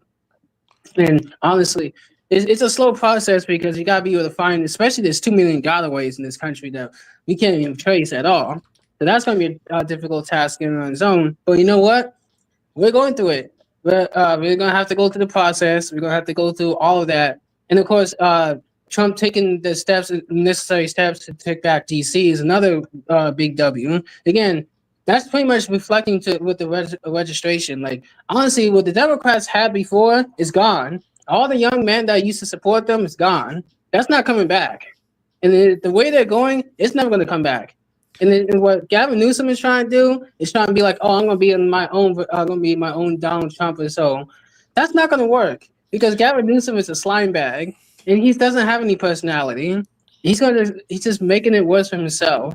You might think he have W's. You got people like Kent Uger and the Luke Beasley show and all those dumb Democrat YouTubers, celebrating and putting on, even making videos on us saying we're magatards or whatever. They're not gonna. They're just losing. They're losing viewerships. Even though they might have all the subscribers, but like the algorithm is starting to fade away for their side already. The culture is changing. There's no once Trump's basically started that snowball in 2015, and now is getting to the point that is unstoppable for us. There's not stopping it. Well, Even we'll though see. We'll see. I agree with a lot of what you're saying. Nothing's over, though. I mean, that's certainly true. But yeah, I think you're right. I think that ultimately the Democrats' best bet's going to get to try to have to rebrand and get someone that's seen as outside the political sphere right now. Someone like a Jon Stewart or someone like that, or I a doubt Mark that Cuban. too. Well, I mean, but they're going to have to. They can. People aren't going to buy. Oh, Gavin Newsom's just changed on a dime. Oh, now yeah, again, he's a if flip Trump does a flopper. very poor job, if we end up getting invaded or if the economy sucks or something like that terribly, then it won't matter. But as far as the rebranding of the Democrats, it's going to have to be from someone outside. I'll give you the last word and then we got other callers to get to, but go for it, man. Well, when it comes to Democrats having to rebrand, I don't know how that's going to work because obviously they're pretty much beholden to the radical loonies from the left, and especially from the big cities, the NIMBYs and all that. They're beholden to them. They pretty much hold the party hostage. They're like the 10% that's holding the rest of the party hostage already. And the thing is, the rest of the party is just too afraid to speak up or just don't want to do anything, don't want to hear it. Like that's the problem. You guys created this mess. You guys got in bed with the most rabid extremists, not just the far left loony communists, whatever, but with the Islamists too. So now you have to reap what you sow. You made your bed, now you have to lay in it. And the results are showing. Like you see the states that now a lot of registration is going away from them. And now like states that they used to have an advantage, like Florida, Pennsylvania, Michigan, Nevada, Arizona, that's pretty much gone. So maybe New Jersey will be gone for out of their hands, and maybe even New York probably down the line. Not 2028, but maybe 2032. That'll be gone out of their hands too, and they'll be left with a few states that'll probably still be in their favor. But again, they're fading. They've been the longest running party in the world so far, and I think that day's a number. All right, man. Well, thank you so much. I always appreciate the call. Sorry I had to cut you off early there yesterday. I had a heart out, but great to hear That's from you. fine. And thank you so much, man. I really appreciate it. All right. We'll see you, man. I couldn't find the comic I was looking for that sort of, it's just like 4 panels, and it's this woman, she's typing, making fun of Christianity. Oh, Jesus, blah, blah, blah. I wish we should go back and kill Jesus, blah, blah, blah, blah, blah. And then in the third panel, after she's insulting Christianity with the big smile on her face, someone says, "Aren't you Jewish?" And the fourth panel is just her crying, saying, "Anti Semitism." That's it. We'll shit on you. We'll punch you. We'll mock you. We'll do whatever. And as soon as it's done back to us, we're like, how can this be? How could you go after John Bolton? No! No! How long, Nate? $20 says, knit the whip song? I won olive jar. And Dean Jacobs, $8. Great to hear from you as always. Says, hi, Rob. Hi, all. Well, ask and ye shall receive. Let's get those donations in. We want to get that dono bar to at least 50% before I bring on the next caller. It's going to be a great call. It's going to be the best. Huge. No one's been a better caller. I assure you. What a lovely day. Olive jar song. Get those super chats in. We can do it. We're trying to get to that goal. I got a hard 2:15 out today. Of course, I'll be back later tonight, but we're trying to meet the goal here today, just like every day, to shame this bastard, Austin Hall, who allegedly, I just want to say this, this guy allegedly was sitting in the crowd watching the raid on Mar-a-Lago, very pleased. Just saying that out there. Is that what you want to see? Just saying. Anyways, olive jar song, let's do it. Get them in. Get the super chats in.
Snap. What a great song. I wonder who wrote the lyrics to that.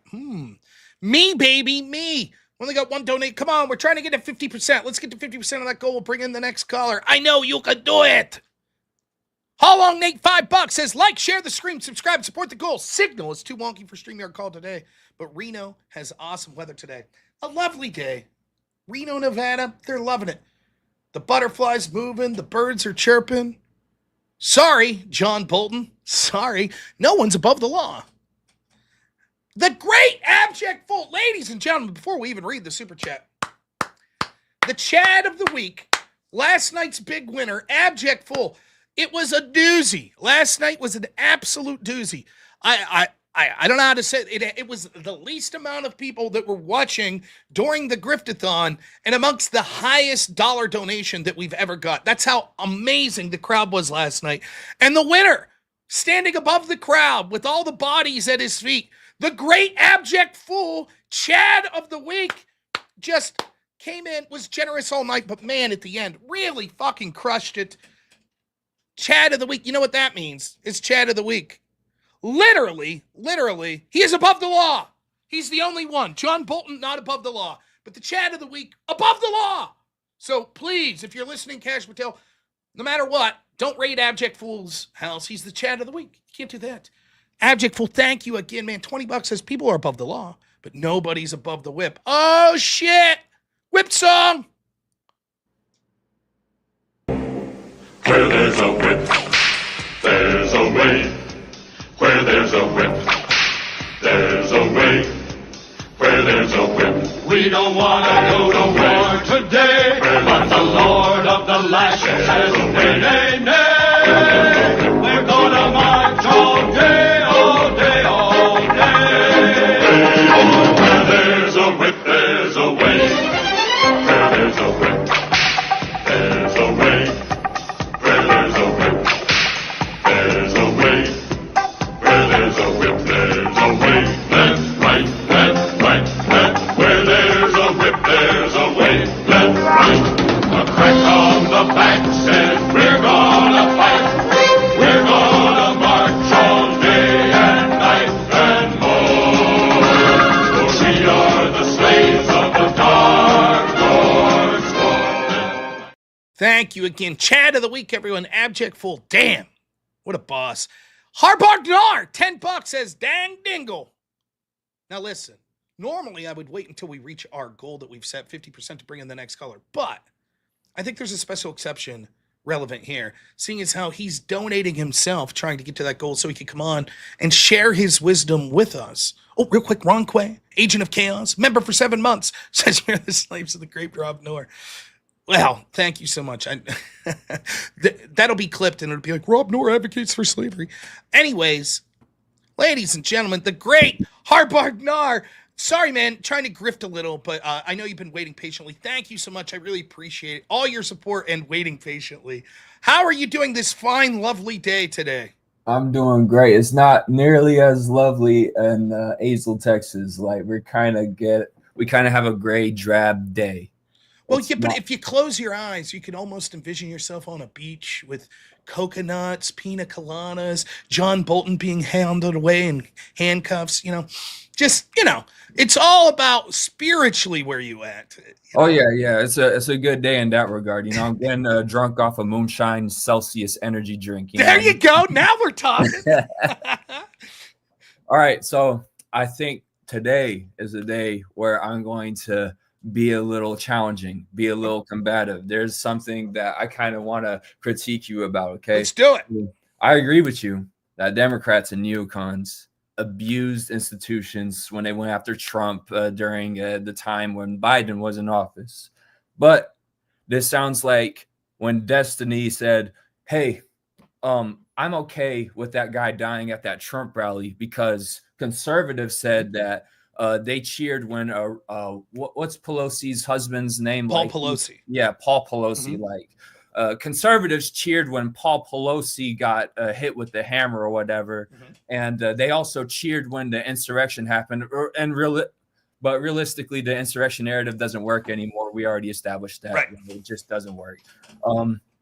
But is this whataboutery like? Yes, they're going after John Bolton. They're going after the people that prosecuted Trump. Is this about revenge politics? Is this a good route of going? How is this different from Destiny saying, hey, I'm glad that guy died. I'm glad that firefighter died at that rally because the conservatives cheered when Paul Pelosi got hit with the hammer? So first off, Destiny had a point on that. right? That if you shouldn't be clutching your pearls, if you're making fun of violence being enacted on people that you dislike politically, then when violence occurs, yes, it's technically true that the violence that Destiny's mocking is far worse because someone actually died who's not connected to politics, etc., etc. But I defended, people on the channel could admit, I defended and said, I understand the point that Destiny's trying to make here. Now, does it detract from how disgusting some of Destiny's commentary is? No. And you can say the same thing about me, like, oh, well, then the fact that you're relishing in John Bolton being arrested, does that detract just because you may have a point? Perhaps not, but I'll get to the difference. The difference is as follows. One, actions of physical violence, such as an assassination attempt or attacking someone with a hammer, that's illegal, period. Right? That's that. So any sort of, well, they did it so we could do it on that front is disgusting. I would say the same thing right now. For example, there was an assassination attempt on Trump. Do you think for a second, if there's an assassination attempt on Kamala Harris or Gavin Newsom, that I'll be like, oh, well, he had it coming because of what happened to Trump? Of course not. I would say it's fucking disgusting. Here, what we're talking about is legal precedent. My entire argument, since I've been live streaming when it comes to this, probably the most central theme that I've talked about was that I'm tired of a two-tier system of justice when it comes to our most powerful agencies. For me, the seminal moment in American politics for this decade was when Chuck Schumer went on national television and said, Trump can't criticize the FBI because they'll find 6 ways of Sunday at getting back at him. Now, I've said it dozens of times on this channel. Every single American, Republican, Democrat, centrist, even if you're apolitical, should say, wait, what? So we have this sort of most powerful police agency basically in the history of the world. It also doubles as an intel agency. And we're being told that the duly elected leader of the United States, who theoretically on paper should be the most powerful man in the world, must be fearful of the agencies underneath him because they will sabotage him.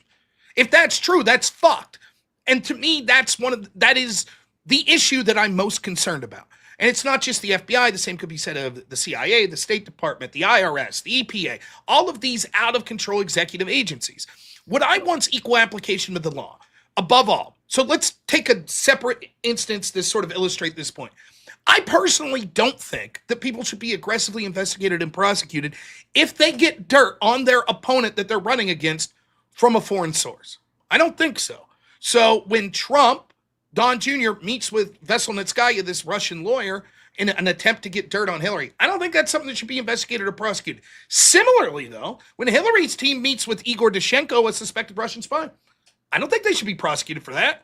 But if your argument against me is, yes, Trump should have been prosecuted, but so should have Hillary, I say, okay, I disagree, but at least I find that to be a defensible position. What's not defensible is saying, go after Trump, but protect Hillary. Or the inverse, go after Hillary, but protect Trump. That's the type of shit, the double standard that I'm against. So I've advocated against the aggressive policing. I've said this over and over. The truth is, and I'll ask you straight up before I keep rambling, because I want to give you a chance. What percentage of the people in the national level of politics, so like senators, House of Representatives, people that are working in a White House, people like, what percentage of them do you think have committed some sort of crime more than a traffic ticket? I'd imagine a sizable percentage, perhaps more than half. I would think it's probably close to 90%. And some of it's not even their fault. Like, the campaign finance laws are fucking crazy. Like, I ran for Congress. You would not believe, like, as a layman, I'm looking at this shit. I literally came to the conclusion of this. I refused to take any money or any help from anyone other than my wife and my guy that was running my campaign, because I was worried that later they were going to come back and be like, oh, your friend made you a sign? That's a contribution. That's $50. Where'd you fill out the paperwork for that? So I was just like, fuck it. I'll do it all on my own. And I took out credit cards and like spent $6,000 to $8,000. I can't. I think I just finished paying those credit cards off for my run in 2019. Yay, politics! But that's so. I would imagine there's people that were like, oh shit, I committed a campaign finance violation. I didn't even know it. I didn't even know. Right? Mishandled classified information. Like, dude, like probably 80 to 90% of people that have access to it have accidentally taken a thumb drive home or accidentally sent an email to someone. That's against the law. That's technically against the law. FARA violations. All of these law firms in Washington, rarely are they registering as foreign lobbyists, and yet they're lobbying for foreign interests. All of these are crimes on paper. And so my argument's always been like, look, I don't think that we should selectively go after one or two people because of their political ideology on this. I think that's bad. But if your argument needs to be, no, these crimes are very serious, then fuck it, go after them all. That's better than personally, I would say don't go after any of them for just this shit. But once you say, no, we could go after just Donald Trump and his allies, then the only answer to me is like, fine, if we're going to now aggressively prosecute FAR violations, then go after everyone that committed a FAR violation, whether they be connected to Trump or whether they be connected to Hillary or Democrats or independents or Green Party or whatever. That's where we're at today. Where we're at is we saw that it was okay universally by almost every Democrat. Very few, maybe less than 5% spoke up against the obvious political persecution and lawfare against Donald Trump and his allies. They saw it, they cheered, they relished in it. And my response to that was, fine. If that's the precedent, as long as the investigations are happening within a legal framework, the bar for starting investigations is very low. That's true, by the way. I looked into it. When you look into like the IG report and the Durham report, both of them say when it came to investigating for Russia collusion, it's true. Like the bar for an FBI starting an investigation, even to a political candidate's like basically a rumor. If they hear a rumor, they're like, yeah, I can invest. The problem wasn't that the investigation was illegal. The problem was the tools which they used were improper or illegal. But the FBI hears a rumor, robnoerr might be an asset of Vladimir Putin. Okay, we could look into that. We could start an investigation. Can they wiretap you? No, they shouldn't be able to unless they get evidence that suggests that they have almost definitive proof that you are. Then they take it to a FISA court. Then they get a warrant. But as far as investigating you, they're right. The bar is very low. Now, we used to say there's a rich tradition in this country, for example, with the pardoning of Richard Nixon. By the way, going after Nixon was a setup and bullshit in its own right, but let's ignore that for a second. When Ford pardons Nixon, right? At first, when I first heard about this when I was like 18 or 19, I'm like, fuck that, man. No one's above the law. Nixon broke the law. Fuck it. Prosecute him. But I now understand as an older person, like, I see what was going on. It would have ripped the country apart. If you are aggressively going after a president like that, a high-ranking political official like that, it's going to fucking divide the country. It's going to lead to a tit for tat because all of these people have committed some sort of crimes, even if they're low level. How many people have accidentally on their mortgage application put something that wasn't true? How many? That's a fucking crime, right? That's what we're going to do. We're going to aggressively go after presidents or presidential candidates for that. Yes, say the Democrats. So my argument is it's different than what Destiny's doing because I'm just saying, look, I lost the argument. The argument is anything that's technically a crime should be aggressively prosecuted. Anything. And so that's why we were justified in going after Trump. So my argument is then keep that energy going. Hopefully, what will happen will be, again, I don't want anything illegal. I don't want faking FISA warrants, like they did against Trump. I don't want that. I would condemn that. But as far as legally, within the scope of what the FBI is allowed to do and what these prosecutors are allowed to do, I say go for it. With the ultimate goal of forcing the other side to say, let's pump the brakes. Let's stop this, because if we don't, the other side's just going to do it in perpetuity, as even lawyer Ryan Mullally admitted to me, who's not a Trump supporter, who's a centrist. Democrats are never going to stop. Something has to make them stop. That's why I'm advocating for this. I know that's long-winded, but that's my explanation. My only worry is I don't think there's going to be anything that's going to make them stop. I'm kind of black-pilled on like where their heads are at collectively. Like, I don't think that there'll be anything that will cause them to be like, whoa, wait a minute, maybe we need to reevaluate ourselves. You mentioned this earlier. They are, flailing at their, with their arms in the air. Like, how did they lose this election? Like, they can't diagnose any, they can't give themselves a real honest diagnosis of why they lost. Like, they are constantly blaming the voter base. They're constantly blaming the opposition. They're blaming the values of the country. So I don't disagree with you, but then let's take a different situation. Like, let's say we're in the Ancapistan, right? Like, there's no government, the Wild West theoretically. Though one argument that I think I've lost to the libertarians is I too fell for the narrative of how lawless the Wild West was. It actually wasn't as bad as we're led to believe. We're led to believe it was like, Tombstone and shit, where it's just people gunning people down the streets. Actually, there were very few situations like that. That's why we know of the one. But anyways, neither here nor there. But let's assume that we're in an ANCAP world. There's no government, right? And you have a homestead with your beautiful family, and I have a homestead next to you. And I just keep stealing your shit every day. stealing your shit. I steal your cattle. I steal your possessions every day. And you're like, hey, man, will you stop that? And I'm like, no, go fuck yourself. I'm not stopping. No. At some point, you're going to be like, I'm going to retaliate. And like, if a third person, so we see like Josh, it's in the chat, if he looked at you and said, yeah, but robnoerr, what's the point of this? Aren't you a bad guy too if you think what Rob's doing that you'll do it back to him?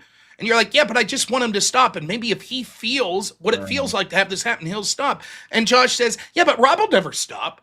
Then if I was you, my answer would be, then fuck him. Then I'm going to keep going after him. If that's the argument, if there's nothing that will cause these people to stop, then fuck them. May they suffer the same consequences that they wish upon others. So either the best case scenario is they reflect and say, oh shit, we need to stop. But if the argument is nothing will ever cause them to stop, nothing, well then, I guess the best we could do is that they should be held to the same standard that they seek to hold others. And that'll be the country now. Tit for tat. I'm unpersuaded by the argument of, well, the best way we could have a country is just to allow your side to be victimized over and over and over again in lawfare, but don't retaliate, because if you do, then you're as bad as them. Of course, they'll never stop. So you just have to, for the rest of the time, just acknowledge, like, yep, this is what the country is. If we run against Democrats, they're going to use lawfare to bury me and my family. They're going to do it. And they're going to get worse and worse because there's never any consequences, but we just have to accept that. But the last thing we should do is respond in kind. I disagree. I say that if they won't stop, all the more reason to use their own tactics against them within a legal framework, not calling for violence, not calling for illegal FISA warrants like they do. I'm just saying within a legal framework. You know what they did in this Wild West scenario to kind of settle disputes amongst each other? I'm asking you, do you know? There's varying things they did. A lot of it had to do with like. It's a leading question. I'm trying to lead you somewhere. They didn't do like duels and shit. Like most of the time it was settled non-violently. They would bring in like independent arbiters and things like that. A lot of times. Is that what you're going with? Yeah, I think we should bring duels back. Oh, you think? Oh, well. Hey, it's somewhat more honorable. Right? Wouldn't that be like a consequence of that in that scenario? I feel like, yeah, then the Democrats would be like, oh, wait a minute, we actually value our lives, and we value, we value what we stand on and everything. Maybe we should bring back the Alexander Hamilton and Aaron Burr way of settling. Well, listen. Under a legal framework, I don't know that that's the best idea. But there is something to be said of like traditional masculine values, and it used to be, that was sort of, I mean, there's still a lot of, I'm in blue collar world. There's a lot of people that live by that code, not with weapons, but there's a lot of people, you talk some shit to me, let's go outside and settle this, right? One-on-one fight, someone wins, someone loses, hatchet buried. Like there's a lot of that. Now what you see in this world is like increasingly, even in my neck of the woods, what you see is it's not that anymore. Me and you have an argument, we go outside to fight, and 15 of my friends jump you from behind, then stomp on you while you're on the ground. Where's the honor, right? Where's the honor in that? I agree, there is something to be said about, traditional masculine values and honor. You got some shit to say to me? Fine, let's settle this. Now, it's as a legal mechanism, I don't know that duels would be a good idea, but this is sort of the moral equivalent. Do unto others, right? Okay, you do unto us, then we'll do to you. The argument, I'm not saying you're making this argument, but the argument of, in general, just because they're bad to you doesn't mean that you should be bad back to them. This is very similar to me than when you see these Democrats all the time say, well, what would Jesus do? People themselves that don't believe in Jesus. Yet they'll say, oh, you should be held to this standard. We're not going to hold ourselves to that standard, but you should be held to this standard. And at some point, you just have to say, I just don't give a shit what your interpretation of this is. It means nothing to me. I don't care. I'm not going to leave someone weaponize my morality, my faiths against me. This is why one of the panels I did on Sarah Tomato's show was, I think we should mock and laugh at Democrats that want to complain about shit that Trump's doing that they did worse. If you want to complain about Trump using lawfare, fair enough. I'm willing to listen to you. I'm willing to listen to a bunch of people that said we don't like it when the Democrats are doing it. Totally fine. I'm willing to do that. This goes to this like a little, what's the word I'm looking for? A little history of me. There's a word for this. The lore, a little lore of my channel, right? When I was having this battle, because Trump on X posted a Napoleon quote that was like, if you're saving the country, you're above the law, basically. That's the gist of what he was saying. And Democrats, oh, they're freaking out. Oh my God, Rob, what do you do? We can condemn this. Can you condemn this? I'm like, did you guys condemn the lawfare against Trump? No? Go fuck yourselves. Yeah. I don't care. I don't care to hear from it. And then that soy pill guy faked a post and was like, see, I did condemn it. And I was like, oh shit, yeah, let's talk. Absolutely. I don't like this quote. I don't like that Trump said it. You're right. That's how I personally feel. And then he's like, I made that up. Joke's on you. You took me at face value. No, actually, I am a hack that didn't criticize the lawfare against Trump. Okay, go fuck yourself. You were like, fuck you. Right. That's how I feel about these people. So I don't want to, any Democrat, any lefty that was cool with the lawfare against Trump that's going to gnash their teeth and complain today. My answer is no one's above the law. The bar for starting an investigation is very low. Fuck you. Fuck you. This is what I warned about. This is what people like you would have warned about. This is what people that were centrist warned about. It's what people that were Trump supported. Do you understand? Once you go down this road, once you're raiding a former president's house for allegedly classified documents. By the way, something that his opponent, you knew, mishandled classified documents, both of them, both Joe Biden and Hillary Clinton. Hillary's team literally deleted subpoenaed evidence. No raid of Hillary's home, no raid of the fucking people's homes that did that. But you're going to raid a former president and the front runner for president next time over this. You understand, once you do this, that's a genie that you can't put back in the bottle. You get that, right? And they said, we're sowing. It's great. We love sowing. And now they're reaping. And they don't like it. Fuck you. You did it. This is the standard that you wanted, and I'm here to celebrate. The birds are chirping where I'm at.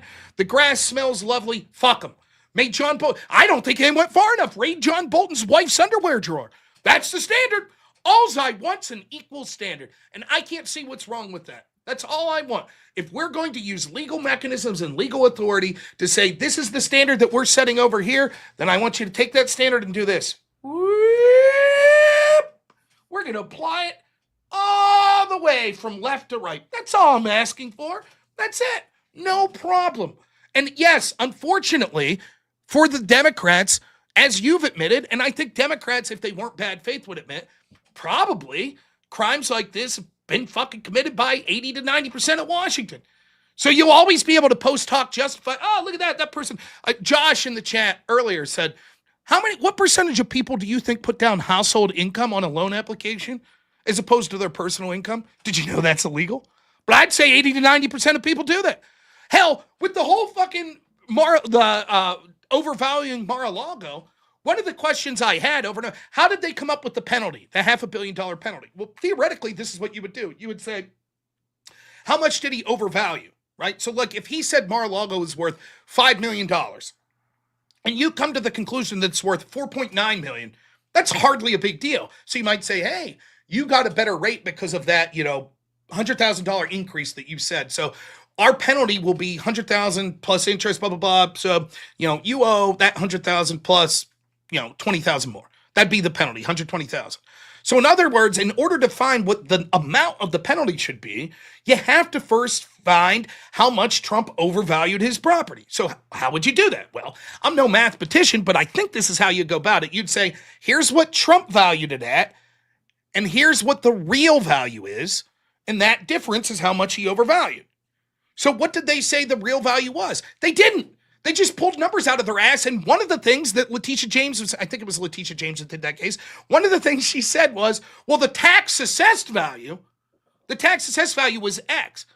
But I don't know if you own a home, and maybe it is different in other areas of the world. I'm telling you right now, everyone I know got a mortgage that's worth way more than the tax assessed value of their home. In fact, they just reassessed my house tax assessed value finally to where it's like much more than it used to be. Right? So like everyone in this neighborhood before this recent tax assessment, you'd get a loan to buy your house for like the purchasing price would be like $100,000. So that's what your mortgage would theoretically be. But if you looked at the tax assessed value, it'd be like that house is a $30,000 house. Now, according to the Democrats, according to Letitia James, every single person I know that has a mortgage broke the law. The tax assessed value was $30,000 and yet you got a mortgage for $100,000. That's breaking the law. And I'm like, you can't see the fucking insanity of this.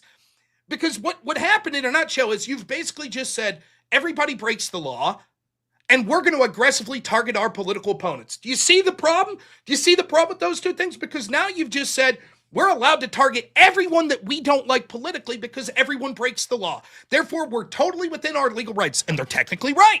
You are within your legal rights if someone breaks the law to investigate it. The bar for starting an investigation is very low.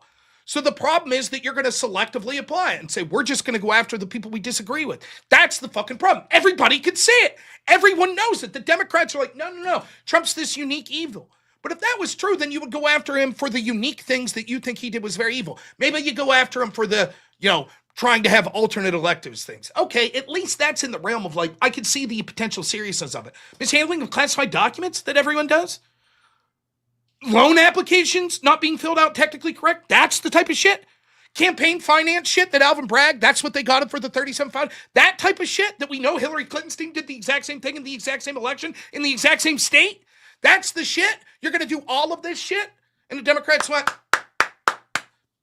okay, that's where we're at then. So it's fair enough. Then that's the standard. And only if that standard's universally applied, maybe then people in Congress will go, ugh. Maybe we should write some legislation that says this is pretty fucking bad. Maybe we don't want everyone who ever gets involved in politics to be at the whims of their political opponents because the legal code's written such that almost everyone commits crimes, and so they'll be able to aggressively investigate and prosecute anyone they want. Maybe that's a bad idea. Maybe we need to hold these investigators accountable. And maybe Democrats will go, yeah, we agree with that. We don't like that we are also now suffering victims. But if not, if it's just the Republicans, or more aptly, just Republicans that are MAGA, which is a subsection of Republicans, if they're the only ones being targeted, what's the incentive for the rest of the Republicans and the Democrats to change the system?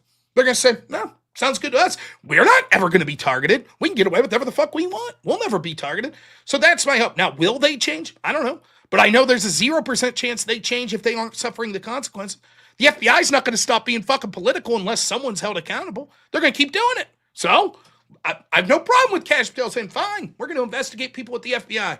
We're going to investigate James Comey. We're going to charge him for the same shit that he was charging other people, mishandling classified information, lying to Congress. That's the type of shit he was charging people connected to Trump with. Let's do it. And what's the argument against why that's a bad thing? Why shouldn't James Comey, who sought to, and not only did he seek, he did enforce those standards on people he didn't like politically, and he had the power to do so. Why shouldn't the police be held to the same standard that they hold other people to? Who watches the Watchmen, right? That's the argument. And so I say go after these people or it'll never change. But I know I've been rambling a lot. I really do appreciate the call. We'll give you the final word here. Shoot, you made your point, and yeah, I feel like you're correct, but how you kind of laid out, the bar being so low for anybody to get charged, it might as well be perfect for politicians just to stay at home just so they don't get charged with any of these low bar crimes. It seems you could get charged with anything because the bar is so low. I know I said it, but think about this real quick. I said this. You remember the whole Brett Kavanaugh Supreme Court, and they called him a gang rapist and all this shit, and he said, it was one of the saddest things I've seen in American politics. Take the politics out of it. Here's a man being totally broken, who's fighting for his life and his reputation in front of his children and his wife, who's crying, and the Democrats are laughing at him. And one of the things I said was, you'd have to be fucking nuts to want to be nominated for the Supreme Court at this point. Wouldn't you? Who needs that trouble? I'll tell you right now, just take a step out of this for a second. For me, the most important thing in my life easily is my family. Easily. For real, it is. I deeply care about this country. I do. When I'm on here and I'm talking about political and cultural issues, I mean every word of it, unless I'm clearly being facetious, which is rare, but okay, right? But people this is who I am. Sometimes I'm wrong, but it's who I am. I believe it. But if push came to shove and I have to pick between my advocacy for politics or my family, I'm going to choose my family 100 out of 100 times. So given that, if you're someone that's going to be the next Brett Kavanaugh, God forbid, and I don't want this, but God forbid a justice dies on the Supreme Court and Trump gets to nominate a replacement here, or they retire, which is fine, but I don't want anyone to die and lose their seat. But let's assume that happens. And he's here's this guy here, Bob Smith, who's a judge. Bob, how would you like to be nominated? If I'm Bob, I'm like, no, thanks. Nope. I don't want to be ranted. I saw what happened to Kavanaugh. I don't want that shit. Are you kidding me? They're going to call me a gang rapist? They're going to ask me if I ever drank a beer and got blackout drunk 40 years ago when I was in college? Nah, I'm good. I don't need to put my family through that. I'll tell you right now, I talked to a politician here recently, an honest to goodness politician, who was being asked if they were going to run for governor of Pennsylvania. I'm right there. He's smoking a cigar in front of me. We're bullshitting. And he says, now I'm not going to do it because I know they have about $5 million raised for opposition research, and they're just going to tear whoever runs family apart. That's why we should have a woman run. It'll be harder for them to do that. There's a lot of people, and that's the system we've created. Like, if you're Mark Cuban, why the fuck would you run? Why? Well, because you're a Democrat, and you know that it won't be as aggressive against you. But you wouldn't run as a Republican. Like, if you're Elon Musk, why get involved in politics? Dude, be the Tesla guy that the lefties all go, yay, green energy, and go around and be the world's richest man and bang a bunch of chicks and make fucking 40 more kids and do what you gotta do. Brag that you're the best Diablo player in the world. As soon as you put your hat in the ring as like supporting Trump or a Republican, you just put a massive fucking target on your back. Massive. And they've tried to make his life hell. They doxed him. They followed him when he was with his fucking kids. All of this shit, right? Why do it?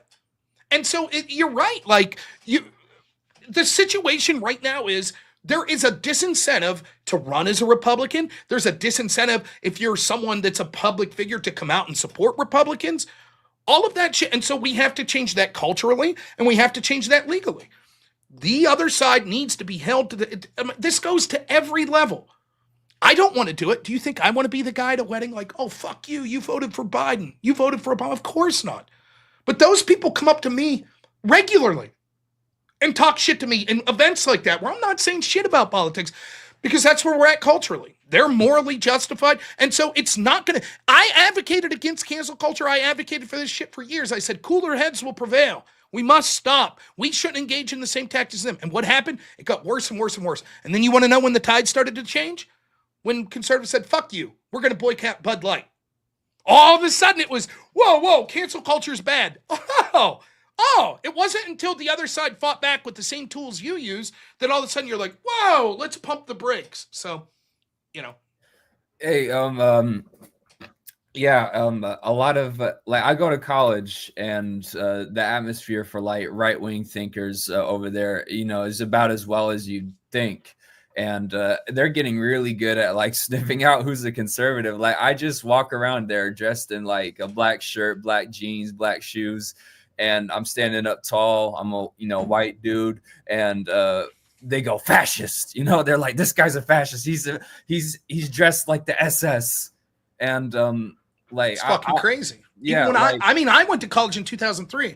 Now I was in debate. I always say debate's 15 years ahead of the rest of college for the radical left-wing bullshit. But I'm gonna tell I think I'm conservative. I'm more populist than conservative, but by no means am I the most right-wing person. I was looked at, I might as well have been fucking Nick Fuentes in the debate community. Because just voting a Republican put you in the 1%. Everyone was Democrat. Everyone. There was this one guy who was the head coach of Boston College who was like a Trump supporter. He's fucking hilarious, right? But he was like the only dude. I remember you would go to these tournaments and it would be like vegan only options. And the coach for Boston College would hire like a fucking meat truck and be grilling meat out in the fucking parking lot. It'd be like me and two other people like, yes, meat. Thank you so much. But that's how insane it was. I got away with it because I was good at debate, but more importantly, I was seen as fun and funny. And I was against the Iraq War, which at that point was the big issue. So it was like, well, you're a good right-winger, right? Because fuck the Iraq War, and that's the big issue. But yeah, it was that type of shit. And, there's, studies that are coming out now that are saying like as high as 70% of people, even Democrats, students in college, are just blatantly lying about their beliefs because they want good grades. By the way, I recommend doing that. Yeah, pretend that you're a fucking lefty, get your degree and get the fuck out of there. It's not worth dying on this hill, and it is. Too. Like all of these like humanities and arts degrees, they're royal scams. I'm going in for like a medical. I'm trying to get in the medical industry, the healthcare industry, because that's an inflation-proof occupation. There's always going to be need for occupations in that field. Dude, I have a master's degree in speech communication. I have literally never even remotely came close to using it. Yeah, it's in the humanities. These classes, I remember telling my wife, I'll bring up, I think I still have some of my books. It's fucking insane. In a master's program, half of my courses my first year were like, why the humanities are important.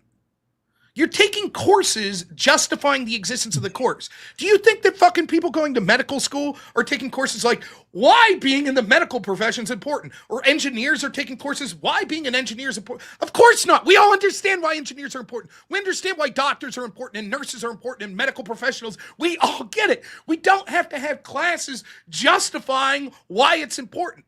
That's what the humanities is like. And it's it's as bad as you would think. Again, this is fucking 10, 12 years ago I'm taking these courses, and it's as bad as you can imagine. Like all this DI bullshit. And I know, dude, I could play them like a fiddle because I did debate. I existed with all these people that are even more radical left than these professors. I know exactly what they want to hear. I'm fucking straight A, ace in everything, just socialist talking points. Oh, I feel so guilty as a white man. Yes, yes, yes. You are guilty. You're a white man, but you're a good one because you know that you're inferior. You know that you were born evil. You know that you're a racist piece of shit, and you're groveling. And I'm like, sure, whatever, dude. Give me my fucking degree. And then I've never used the degree, and now I owe a bunch of money, but that's the truth of it. Well, look at you now. Like you've been surrounded by like opposition and oppositional talking points that has sharpened you. And I feel like a lot of like right-wing talkers or right-wing adjacent talkers are much more sharp and wittier for it because in colleges, especially during the Trump administration and leading up to the Trump administration, they were avidly censoring speakers like Ben Shapiro and like Charlie Kirk in the beginning of that administration, and Nick Fuentes, obviously.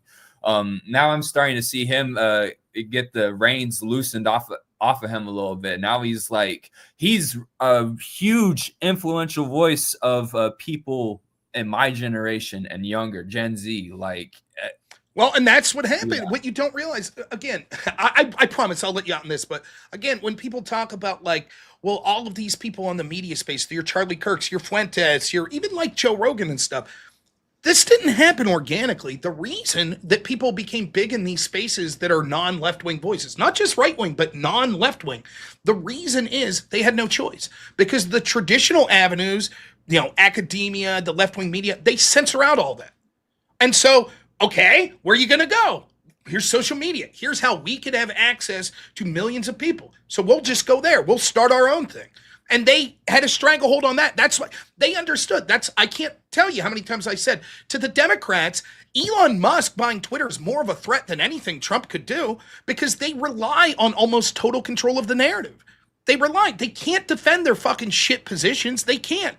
Like, people don't want biological men and female activities. People don't want an open border. People don't want crime and these criminals being left out. They don't want that shit. They don't.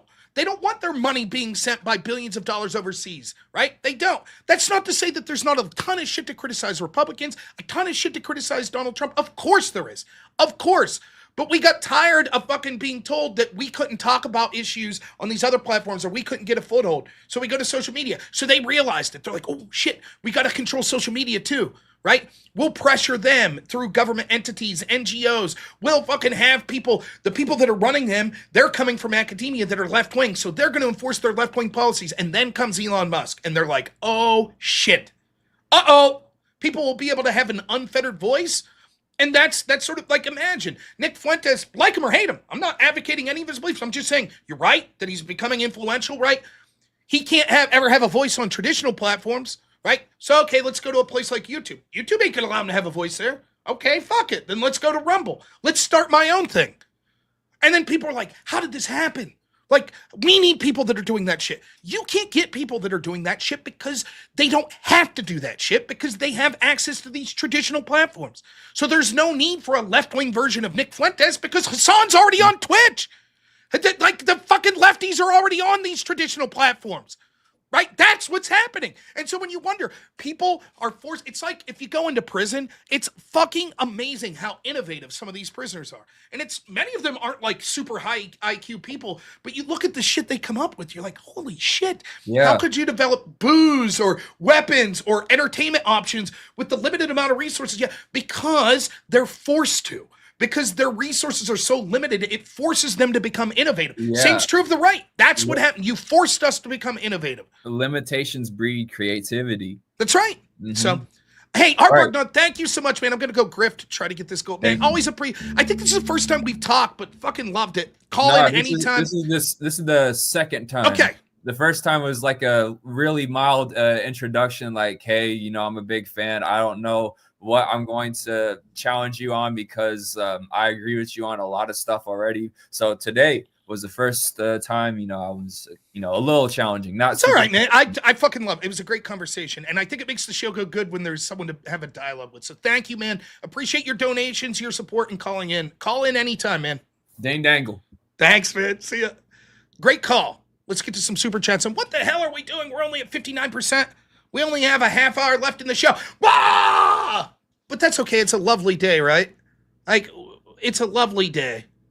I will lower the volume. Let's play a little more of some, as we read some super chats. Let's play a little ambience, shall we? Just a bit of ambience here for us all as we read some of these. Keep getting those super chats in, though, right?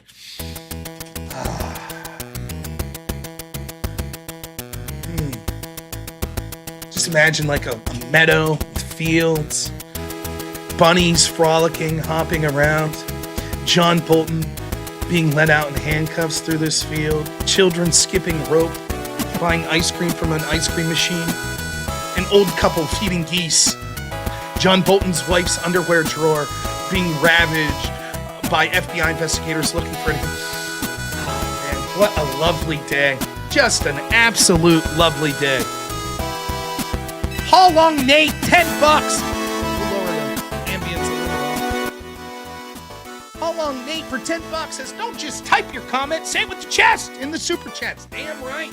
Plus, I'm more likely to see it. Wagira, it's been a bit, man. Thanks so much. Always appreciate the donation. $10 says, hypocrisy lies at the feet of Democrats. We all know it. Of course. Wagira again for $10 says, Rob, your beard is looking good, but that hat should have an A or at least a different P. Yeah, the Pirates suck. I can't help it. Lifelong Pirate fan. The Pirates' losing streak at one point was old enough to buy a beer. 21 years. Fucking imagine that. And there's my Pirates. I thought you were going to yell that it's dirty like that guy did the other day. I haven't seen him back. How long, Nate? He's still getting Manny Petties or something. How long, Nate, for $10 says, since the bar is so low, let's prosecute everything, including parking fines. But we're going to do it by the letter of the law and hold no favorites. Totally agree. That's the standard. Fuck them all. As long as it's done legally, good. The bar is very low for starting an investigation, and no one is above the law, right? How long, Nate? $5 says today is definitely where the left flushes out their most insane ideas. Yep. Wagira, $10 says a lot of college is just an extension of high school, which is pretty much babysitting. Yep. It's a joke, man. I took my 7th grade science class was harder than any class I took in college save one. The hardest class I took in college was art history. And it was done by a dude that couldn't give a shit less if he failed you. Didn't care. There was no, but you know, I don't give a fuck. You didn't show up to class. You didn't do the work. You fail. No whining, nothing. And I didn't know shit about art history. So I took this class and like all my friends, it was an entry level. So my friends, a lot of them were artists and they were just crushing this class. I studied more for that class and I eked out a C. And I was more proud of that C than any grade I got anywhere in my college career because I actually had to apply and try. And I was struggling. I really was struggling. I thought, fucking art history, I'll just breeze through it. It'll be some, shithead socialist professor that'll be like, everybody gets an A. No. And I learned more in that class, was more proud of that grade, but so much of college was a fucking joke. Harbargnar, another $10 says, dingle dangle. Thank you again, man. Really appreciate it. What a lovely day. Am I above the law? No. The only person above the law is Abject Fool because he's Chad of the Week. That's it. Now, I got to be out by 2:15. So we're trying to get that goal to beat Austin All. Austin All, allegedly, 357 day, highly unreasonable. What a joke. It's always 2 days ago he said this. He never has the nerve to say it today. He always says it 2 days ago. What a jerk.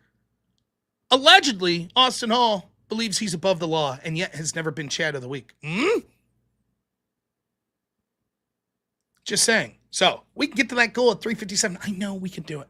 I know it's accomplishable. Let's see some funny shit though while we're doing it. We haven't even got to the good clips. Surely the Democrats are handling this well, right? After all, the bar for starting an investigation is very low, and no one's above the law. By the way, why would they like neocon John Bolton, right? So surely they're celebrating today. Oh, let's start with JoJo from Jurors. She's prominent, a prominent lefty on social media. Let's see what she says. Here's from June 23rd, 2022. She says, breaking, the feds have raided the home of former Trump DOJ official Jeffrey Clark, who wanted to declare the election illegitimate. Happy fucking Thursday, says JoJo. Wow, you're right. No one's above the law. The bar for starting an investigation is very low. What'd she say today? This is what authoritarianism looks like when they raid John Bolton's house. Huh. I don't understand. I thought no one was above the law. I thought that the bar for starting investigations was very low. What happened, JoJo? What? It's odd. Oh, well, she's just a lunatic, right? It's not like any people in the mainstream media would, where Democrats would have a problem. We'll get to that clip here in a minute. Let's see how the fine folks at CNN are doing. I mean, they agree no one's above the law. The bar for starting an investigation is very low. So I assume CNN's having a great day. They're like me. Yes, finally, accountability. No one's above the law, right? Let's hear it, CNN. How you doing today? We're following major breaking news this morning that continues to unfold. The FBI conducting a court-authorized search at the home of John Bolton as part of a national security investigation. That is according to a source familiar with the matter. A ton of questions around this right now. Our CNN crew has been on the ground, on the scene this morning, observed FBI personnel near Bolton's home, even seeing personnel go into his home. John Bolton, as you well know, is President Trump's former national security advisor and a former U.S. ambassador to the UN. In recent years, he has become a prominent critic of the president ever since he left the first Trump administration. As recently as this week, he spoke to us about President Trump's meeting with Vladimir Putin. Well, I think it's a reflection of just how confident the Russians feel. Yeah, those evil Russians, we get it, the sanctions that have been threatened by President Trump. They've heard Secretary of State Rubio say on Sunday, we're not going to sanction them because it will cause diplomatic efforts to fail. And they are trying to keep the table set so that things work out in their direction. That was just a couple days ago. Oh, my CNN's God, Caitlin really? Polans joining us now. Caitlin, you brought us this breaking news, and you have some new reporting already. What's going on? So here's what they're going to say. Let's predict. Will they A, say, hey, all of this disagreements with Trump is totally irrelevant. What we know is the bar for starting investigations is very low and no one's above the law. That's option A. Or will they instead scream some sort of orange man bad? Oh my God, threat to democracy. This is terrible. He's targeting John Bolton because he politically disagrees with him. TDS orange man bad is option B. Option A is no one's above the law. What do you think, audience? Let's find out. Dude, I have no idea which direction CNN. All I know is they're a trusted name in journalism, so they wouldn't be biased. If they think no one's above the law and the bar for investigating people is very low, like was the case with Donald Trump and all the people there, then surely they're going to say the same about neocon John Bolton, right? Let's hear it. That's right, Kate. We can confirm, according to a person familiar with this investigation, that the probe, it's related to the possible retention of national security information. So a little bit more specific on what we know about this investigation, this search that the FBI is conducting of John Bolton's home.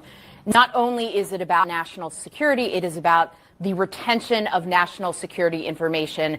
Often, Kate, that looks like, are there classified documents being kept outside of where they should be kept? That often That's a is serious what crime. we see in investigations right? like this. But we're still waiting to hear more of what this is. The FBI, they are at work still on that scene in Maryland where John Bolton's home is. They took bags out of their vehicles to bring inside. There were 4 or 6 agents. They have those blazers on that say FBI in the back. So this is quite an observable scene right now, very different than when the retention of national security information was being investigated during a search of Donald Trump's Mar-a-Lago property 3 years ago. Wow. John Bolton, he has not been charged with anything here. He's not been in government For 6 years, he did write a book and was under investigation soon after he left the Trump administration in 2020. He was being investigated at that time by a federal grand jury in Washington on the possible disclosure of classified information in that book, and he was not charged there. So looking at the possibility of a through line, it seems to be more likely, given that this is about the retention of national security information. A serious crime. There right? hasn't been. Just to be clear, that's a serious crime, right? So far, this woman's just given, this is what we're learning. Now, the pundits here on CNN are going to say, that's a serious crime. Mishandling classified information. My goodness. That was so serious, we had to raid Mar-a-Lago. We had to go through Melania Trump's underwear drawer. That's how serious of a crime this is. We had to aggressively prosecute Donald Trump and people connected him for this. It's very serious. My God, it could have been nuclear codes, right? That's what they said about it. It could be nuclear codes. So that's what we're going to expect CNN's pundits here to say, right? Oh, my goodness. National security information. My goodness. This is terrible. Thank you. God bless Trump. God bless Kash Patel for keeping this nation safe, right? A formal comment yet that we have received from John Bolton or from his lawyer. He was unaware of the FBI activity this morning. He wasn't home at the time. And we also are waiting to see if the administration will say anything publicly. So far, some cryptic messages posted on social media by the two top officials at the FBI. Kash Patel, the FBI director on the platform X, writing, no one is above the law FBI agents on mission. That's right. No one is above the law. Right after 7 a.m. this morning. Great work, And then the Kash deputy Patel. FBI director, Dan Bongino, posting public corruption will not be tolerated. Well said, not Dan mentioning Bongino. John Bolton by name in either of those things. This is a situation that would be court authorized, so the FBI would have gone to a court with the help of Justice Department prosecutors asking to have the approval of a search like this take place. They would have had to have probable cause to do this, but that, as we know, is a far, far long way from potential charges and also potential trial, anything like that. Kate? Long way from that is exactly right. Caitlin, thank you so much. She'll be back up with all the information that she continues to gather because this, as she said. Oh, man. Look how serious they look. Nice. Wasn't the clip I thought, but look at them. Oh, no. This is a dire situation. Why aren't they celebrating? I'm smiling. Lovely day, baby. It's a lovely day. What's wrong, CNN? No one's above the law. You guys should be ecstatic, right? But wait a minute. I know what you're thinking. Poor John Bolton. He's never been someone that was for going after people for classified information, right? He's always been like, sort of not a big deal, right? Right? That's what John Bolton thinks, right? John Bolton? Go ahead, John Bolton. Tell us how you think about mishandling classified documents. Any given moment. But I don't think he cared about the classification system. I don't think he appreciated the sensitivity of this information. Yes, and he didn't appreciate the sensitivity of how it was often acquired, the so-called sources and methods. Right. So this had been briefed to him Bolton. before I arrived. It was repeated frequently. I think it simply had no impact on him whatever. There's a couple of different ways that people think about. Wait a minute. You're not talking about yourself, Mr. Bolton? Who are you talking about? Oh, Trump. That's right. When Mar-a-Lago got raided, John Bolton's like, Trump didn't take seriously. It's very serious. The sources of these classified documents, you have to take it seriously, right? That's what John Bolton said when Mar-a-Lago got raided. Well said, John Bolton. I totally agree. Totally agree, John Bolton. Imagine the chutzpah of this guy, knowing that he had already been investigated and mishandled classified documents, going on fucking MSNBC and celebrating and making excuses for the raid on Trump for a crime that he himself knows that he's committed. Here we go. This and people who are not friendly to the president, who think about what's happened here. And one of them is, Donald Trump, master thief, criminal, running some kind of elaborate conspiracy to bring things out of the White House and keep them secret for potentially for political or financial gain. There are other people who his attitude is Trump is chaotic. He's careless. He's not that smart. He took these things almost by mistake, and now he's basically stamping his feet and saying they're mine. I don't want to give them up. Give me a sense of where you think the truth lies with respect to Trump's intelligence, carelessness, and the degree to which he might have brought motive to bear on taking these documents out of the White House and keeping them for this long at Mar-a-Lago. Well, it's very hard to speculate on motive other than that he liked cool things. He saw things so he wanted to take them, and he was pretty much able to take them, and not just on classified information matters, on all kinds of things that crossed his desk. Some days he liked to eat a lot of French fries. Some days he took classified documents. He wanted them. Why did he want them? Because he could get them. Some days John Bolton likes to eat French fries. Some days he takes classified information, right? No one's above the law, right, John Bolton? Right? Oh, it'll be much different now. No. It was an innocent mistake. I was allowed to do this, blah, blah, blah. I don't eat French fries. I can play clip after clip of the meltdowns. We only have 15 minutes left in the show. Let's see if we can find one more.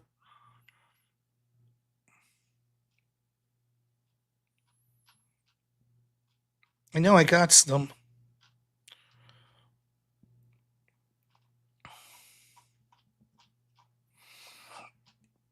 Now, instead of looking for them, I'll just show you. Here's my post on it. Thank you, Kylo Ren, or whatever the fuck your name is from that movie I never watched. Thank you. Never enough. Always more. Never satisfied. It's a lovely day, but we ain't satisfied. More.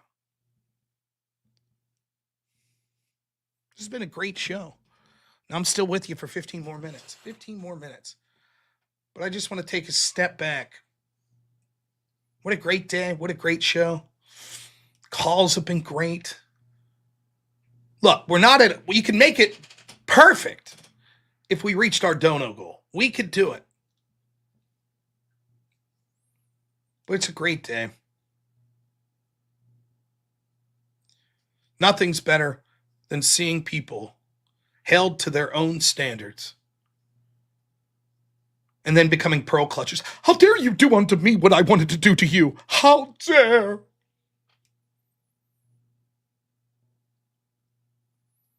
I just don't give a shit. I saw people saying, can we at least pardon John Bolton's mustache? I do love that mustache. Some super chats real quick. I like what's going on here. I see what's going on. How long Nate says, have a point? Say it with your chest for $2. Ron Quay, $2.71. Says, I'm a random super chat. I'm Mayhem. Are you covered? Now, Ron likes to put the random change in with his donation so that we don't have a nice even number. But as you can see, he's losing. Team Mayhem losing right now to Team OCD, as we'll get to in a minute. Well, Garrett gives $10, says you could shame John Bolton, but you can't shame the mustache. Totally agree. Ron Quay gives another $2.31, says Trump is Team Chaos. Mr. Bill gives $2, says he'll use too old and senile for jury to convict. From the old Robert Herr. And then we have Amagad, who makes it a nice even number for $2.89 and says Team OCD. OCD team winning. How long Nate for $2 says, tell your assignment fed, hello, we're just $2. For just $2, yes. Hi, feds. And Magus for $10 says, told you things were looking good. Oh, Magus, how right you were. We're almost there. 71% of the way to our goal. We could do it. We could make it the perfect day, the perfect early show. Don't worry, I'll be back tonight. We'll talk about this. Maybe I'll hop on some panels, some verbal combat, shit like that. Psh, psh, psh, psh, psh, psh, psh. Smack around those lefties. Psh, psh, psh, psh, psh, psh. It'll be fun. Oh, how great it'll be. No one's above the law. The bar for starting an investigation is very low. It's nice. It's wonderful to just say that. Man, imagine. I got to say, as I went through painstakingly and looked at these investigations and pointed out the corruption over and over again, and my opponents just had to say, no one's above the law. The bar for starting an investigation is very low. And then some other key phrases like prosecutorial discretion. They could choose to go after or to not go after whoever they choose. They can't talk about the investigation while it's ongoing. How easy it must have been to debate from this side. Now I get to be on that side. It's great. It's wonderful. But they'll be like, Rob, here's fucking, a deep dive A deep dive, the most impressive 20 minutes you've ever heard on how corrupt this investigation into John Bolton is. Look, this, and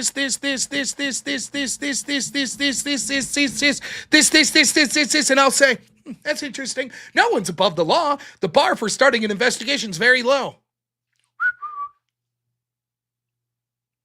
Yeah, there you go. It's all just to distract from Epstein. Level 4 lobster, $4.99. Let's be. Says for the loud happy song. We'll get it before we leave here. Did I see anything about Trump marching with the police last night? I did. Some good sound bites. Now listen, we're 72% of the way to our goal. We're only $100 away. $100. We can make it. You can do it. Someone, $100. Maybe it'll be 5 of you that give $20. Maybe 10 that give $10. Maybe 20 that give 5. Maybe 100 that give 1. That's pretty sad that I had to think how many dollars 100 people need to give to reach $100. Pretty shitty there. Well, math's not my strong suit. Maybe it'll be one of you that donate $100 and just make it chef's kiss today. But I want to take a break here, and I want to talk about someone who's very important to the show. And what I want to do first is I want to show you their channel, and you should go sub to their channel. For real. I mean that. And of course, I'm talking about my wonderful, wonderful moderator, EOD. There's his channel.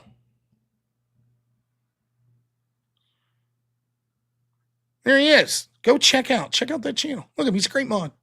See?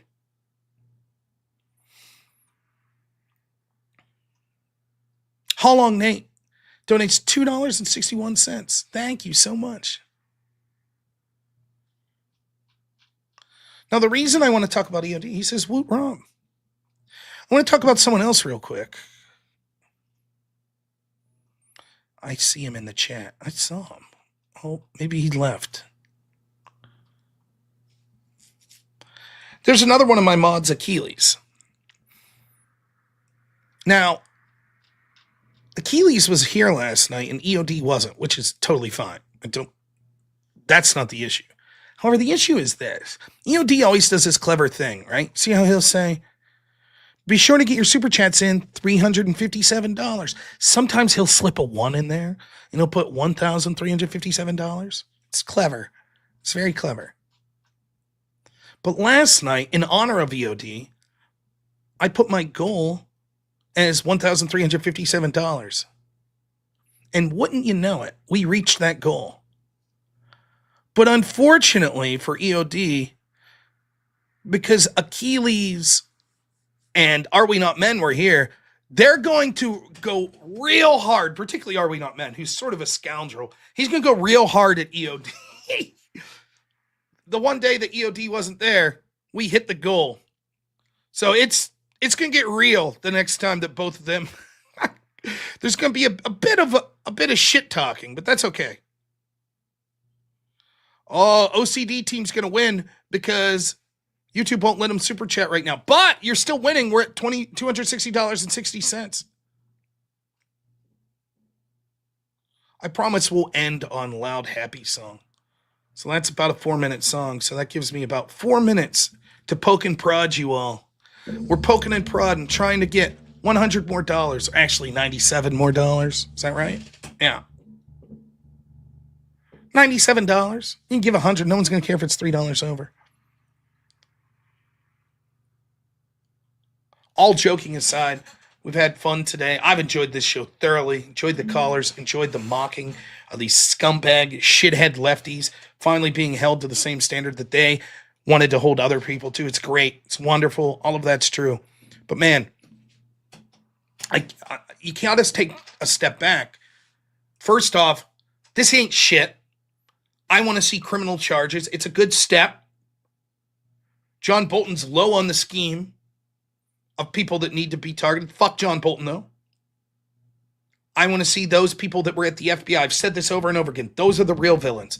The Andy McCabe's, the James Comey's, the clappers at the NSA. These are the real villains. The people that were in these executive agencies that were investigating political opposition, getting away with it with impunity. So although this is a nice palate cleanser, a nice little appetizer, I want the fucking main course.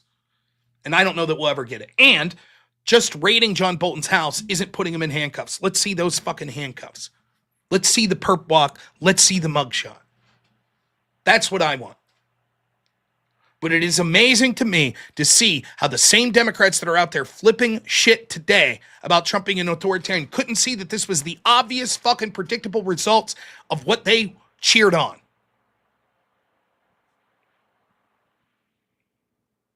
They couldn't see it.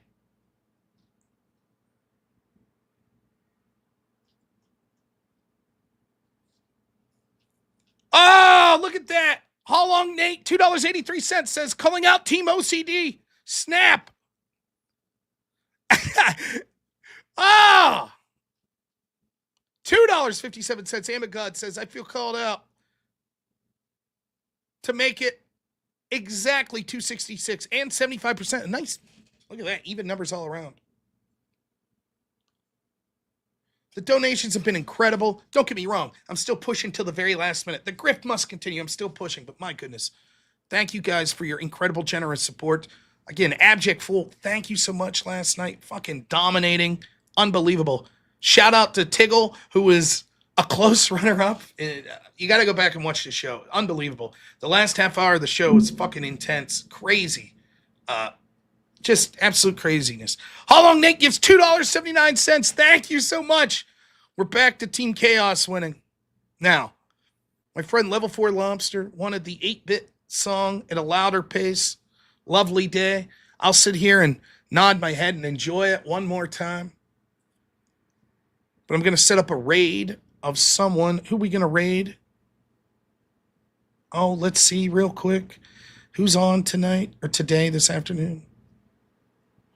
Our friend Jim Bob. Let's do it. Tonight's show, real quick, I'll let you know, tonight's show might start a little late. I should be good, but I'm taking the family to a movie at 6:30. It's about an hour away, so you assume the movie maybe an hour and a half to 2 hours. Ends at 8:30 maybe, hour drive back, 9:30. Should be here by 10, but man, it's going to be a good show. There's going to be more lefty meltdowns. Savor it. Let's try to get that last 25%. You could do it. You could do it. You could get that 25%. Emma Cat, $3.21. Thank you. How long, Nate? $2.47. Thank you. Jess White, $1 Australian. Thank you. Michael Stuckey, holy shit, $100. $99. Unbelievable. What a fucking legend. Michael Stuckey, thank you so much. Unbelievable. To all of you, thank you. You know what that calls for? Go!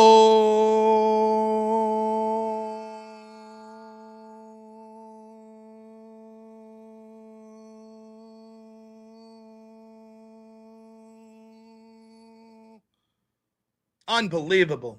We did it. What better way to celebrate? What a capstone to such a lovely day. For all of you, I'll stick with you till the end of the song, but thank you so much. We're going to be rating Jim Bob. Please enjoy. It's a lovely day. Enjoy. The loud version of the Lovely Day 8-bit song. Starts off a little slow, but by the way, love me some Bill Withers. Did you ever think about this? This guy passed away, and his music still, you could put on, and it's just like, damn, what a great day. It's absolute crazy. And look at that. Team OCD for the win for $1.90, but then Level 4 Lobster, $1.99. Copper OCD, middle finger. Oh, shit, Ron Quay, $2.11. Round up for charity, no thanks. Next guy will. Damn. Just enjoy it. Take it in.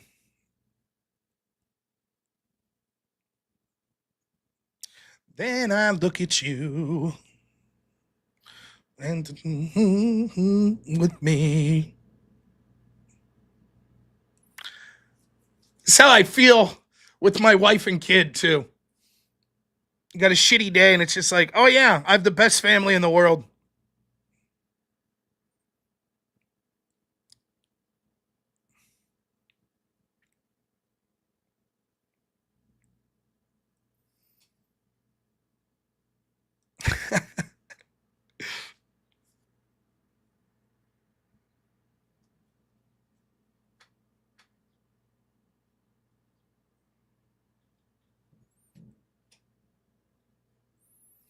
We're going to play it during the outro.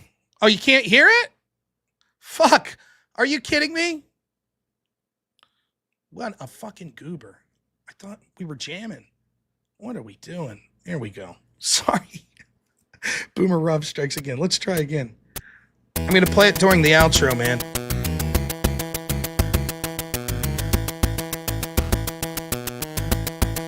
Life, I'm going to be like 3 minutes late. I'm so sorry. You can keep sending super chats in. I think Team OCD's going to pull it out. They're going to need a donation with 90 cents. Is that better? You guys hear it?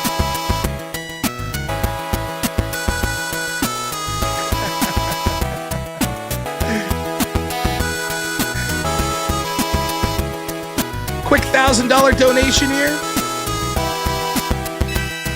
I'm assuming you guys can hear it now, right? Thank you all so much. You guys are absolutely wonderful.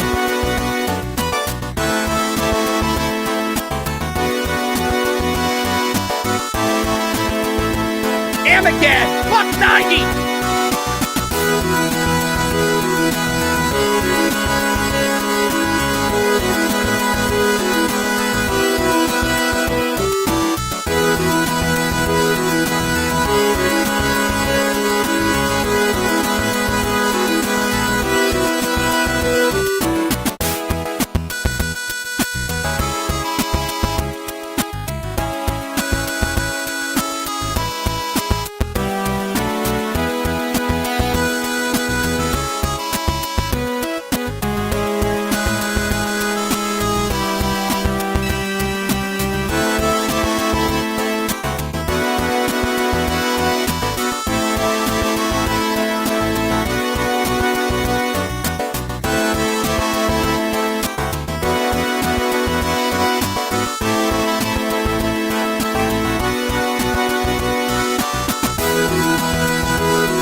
So much for playing. You guys are the best. Thank you so much. And I'm so happy that we got a left-wing troll to come in here at the end of the day. Thanks so much. Oh, now you're talking about underage assaults of children. I don't know what the law is there. Ask your boy Joe Biden that's sniffing children on screen all the time and inappropriately showering with his daughter. Anyways, thank you guys so much. No one's above the law. To hell with your whataboutisms. Be gone.